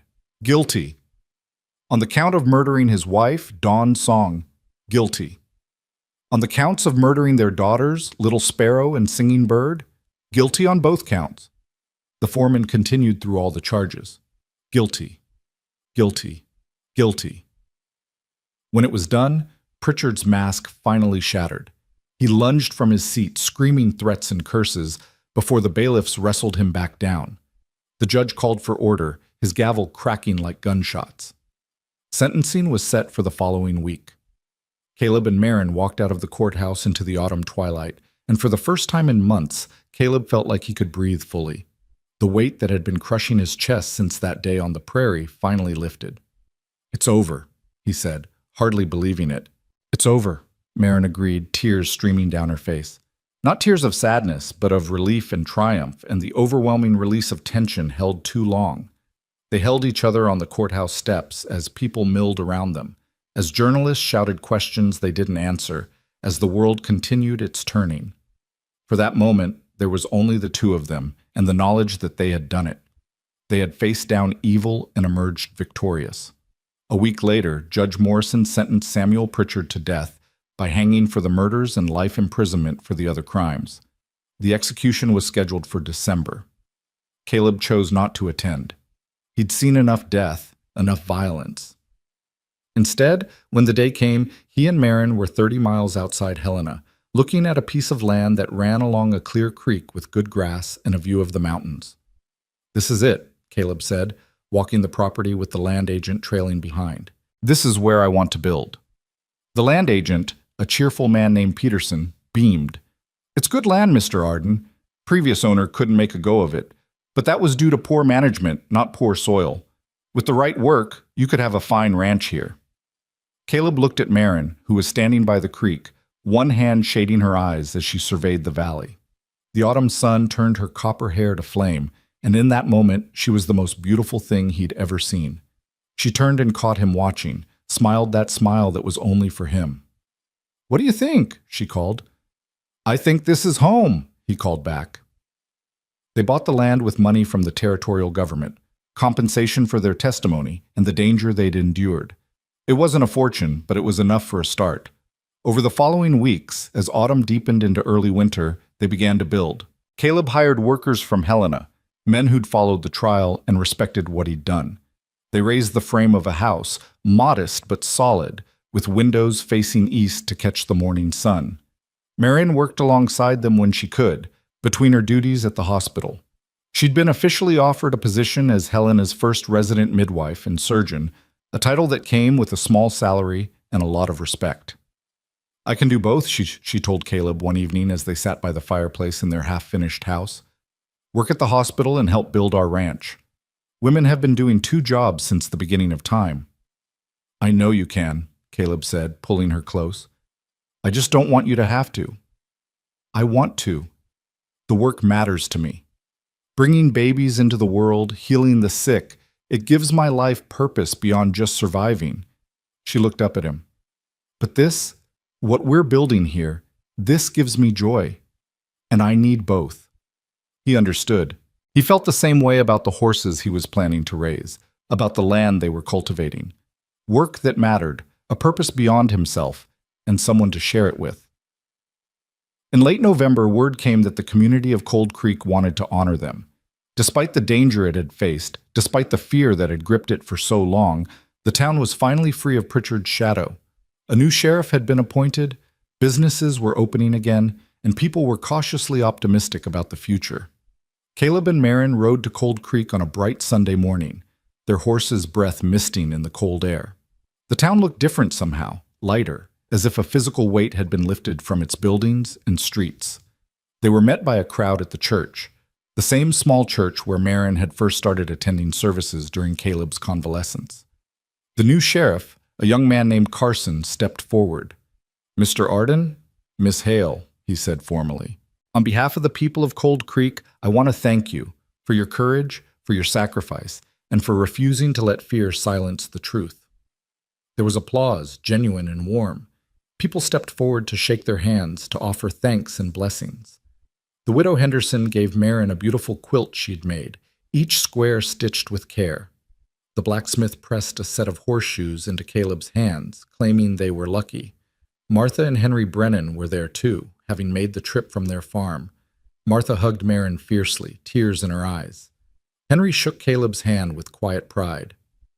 "You did good, son," he said simply. "Real good." After the formal ceremony, Caleb found himself standing in front of the repaired cabin, where he'd hidden all those weeks ago. Someone had fixed the bullet holes, replaced the broken windows, painted the walls. It looked almost new. "The town council voted to make it a permanent residence for the midwife," Carson explained. "Figured it was only right, seeing as how Miss Hale started her practice here." Marion appeared at Caleb's elbow, her eyes taking in the transformation. "It's beautiful," she said softly. "Will you come back?" Carson asked hopefully. "We could sure use a healer." Marion glanced at Caleb, a question in her eyes. He squeezed her hand, leaving the decision to her. "I'll come when I can," she promised. "Maybe once a month, to check on expectant mothers and anyone who needs care. But my home is with Caleb now, on our ranch." "That's more than we could ask for," Carson said. "Thank you." They stayed in Cold Creek that night, sleeping in the cabin one last time. It felt like closing a chapter, acknowledging where they'd been while looking forward to where they were going. "It's strange," Marion said as they lay in the darkness, the same bed where Caleb had recovered from his wounds. "This place was where everything changed, where we changed." "Where you saved my life," Caleb corrected. "Where we saved each other," she said. "I was lost when I came here, Caleb, drifting, trying to find meaning in my work but feeling empty inside. Then you appeared, bleeding and brave and refusing to give up, and suddenly I had a reason to fight for something beyond myself." He turned to face her, cupping her cheek with his palm. "You gave me a reason to live instead of just survive. Before you, I was going through motions, doing what needed doing, but never thinking about tomorrow. You made me want tomorrow.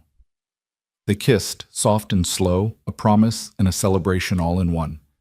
The next morning, they rode back to their ranch, to the house that was nearly finished, to the life they were building together.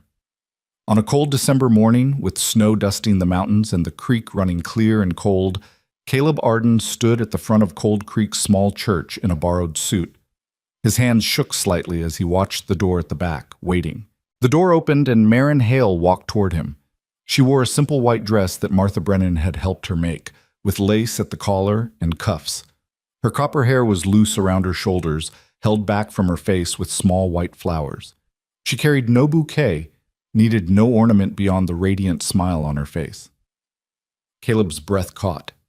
In all the beauty he'd seen in Montana's wide skies and endless plains, nothing compared to this moment, this woman walking toward him with love and trust shining in her eyes.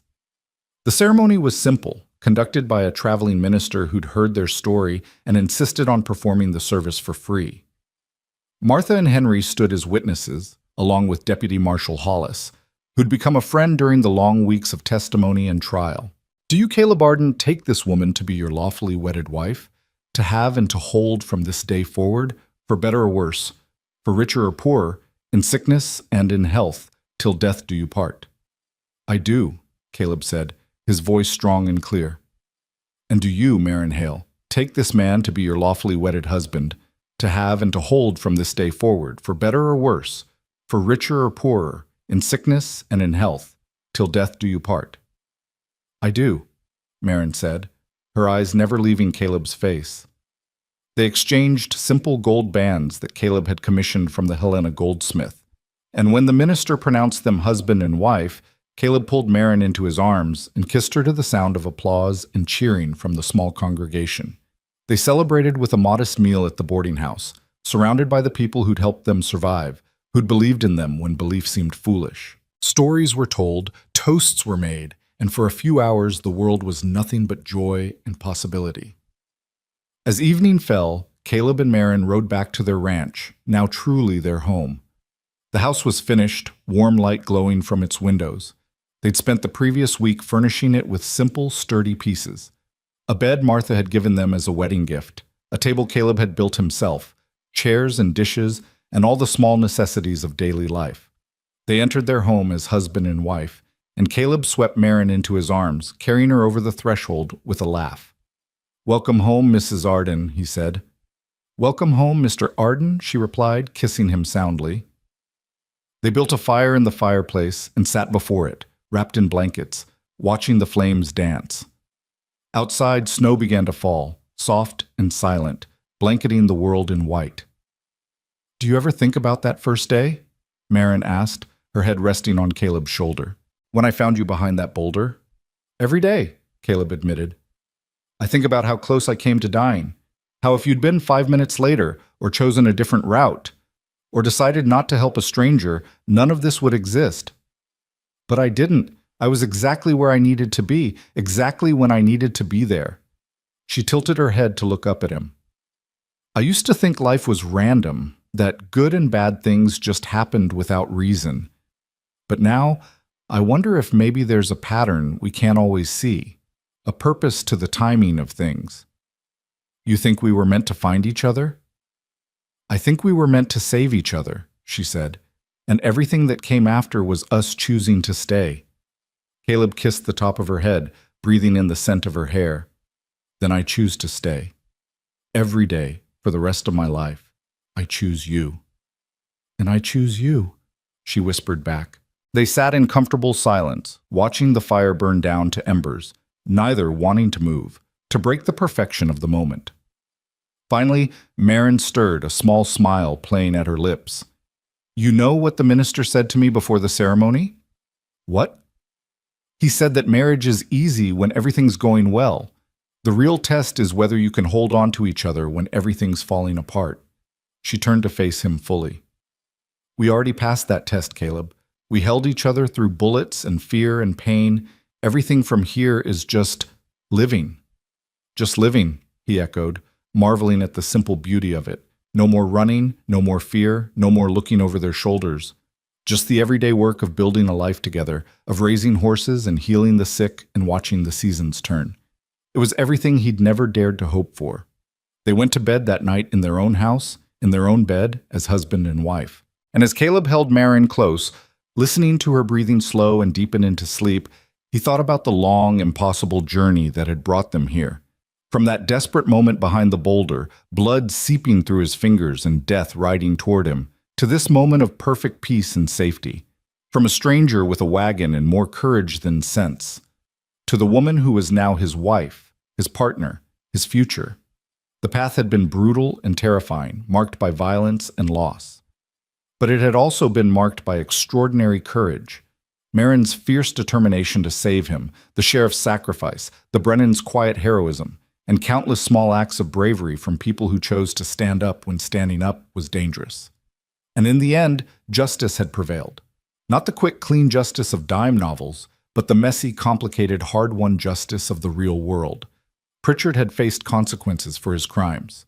The truth had been told and believed. The innocent had been vindicated. It wasn't perfect. It couldn't bring back Running Bear and his family, couldn't undo Sheriff Mason's death or erase the scars, physical and emotional, that Caleb and Marin carried. But it was something. It was enough. Caleb closed his eyes and let himself drift toward sleep, secure in the knowledge that when he woke, Marin would be beside him, that they had tomorrow and the day after that, and all the days stretching out before them like the Montana prairie, vast and wild and full of promise. In the months and years that followed, their ranch grew. Caleb proved to have a gift for breeding and training horses, producing animals known throughout the territory for their strength and temperament. Marin split her time between the ranch and her medical practice, delivering babies and healing the sick with skill and compassion that made her legendary in her own right. They faced challenges, as all couples do, harsh winters that tested their resources, a bout of illness that swept through the valley, the everyday struggles of building something from nothing. But they faced them together, and each challenge overcome only strengthened their bond. They never forgot what they'd survived, never took for granted the miracle of their ordinary days. Every morning that Caleb woke beside Marin, every evening they spent on their porch watching the sunset, was a gift they'd earned through blood and courage and an unwavering refusal to give up. And sometimes, on quiet nights when the prairie wind sang through the grass and the stars wheeled overhead in their ancient dance, Caleb would hold Marin close and whisper the words that had become their private benediction. "It hurts," he would say, thinking of all they'd endured, all they'd lost, all the scars that would never fully fade. And Marin, his brave, beautiful, impossible wife, would pull him closer and answer with the words that had saved his life and given him a future. "Then let me hold you till it doesn't." And she would. And it would ease, and they would go on together. Two survivors who'd found in each other not just love, but the courage to keep choosing life, keep choosing hope, keep choosing each other, day after day after day. Their story became the stuff of local legend, the cowboy and the healer who'd brought down one of Montana's most powerful men. But for Caleb and Marin, it was simply their beginning. The story of how they'd met wasn't the point. The point was what they'd built in all the years after. A home filled with laughter and hard work, and the everyday magic of shared purpose. A refuge for those who needed healing.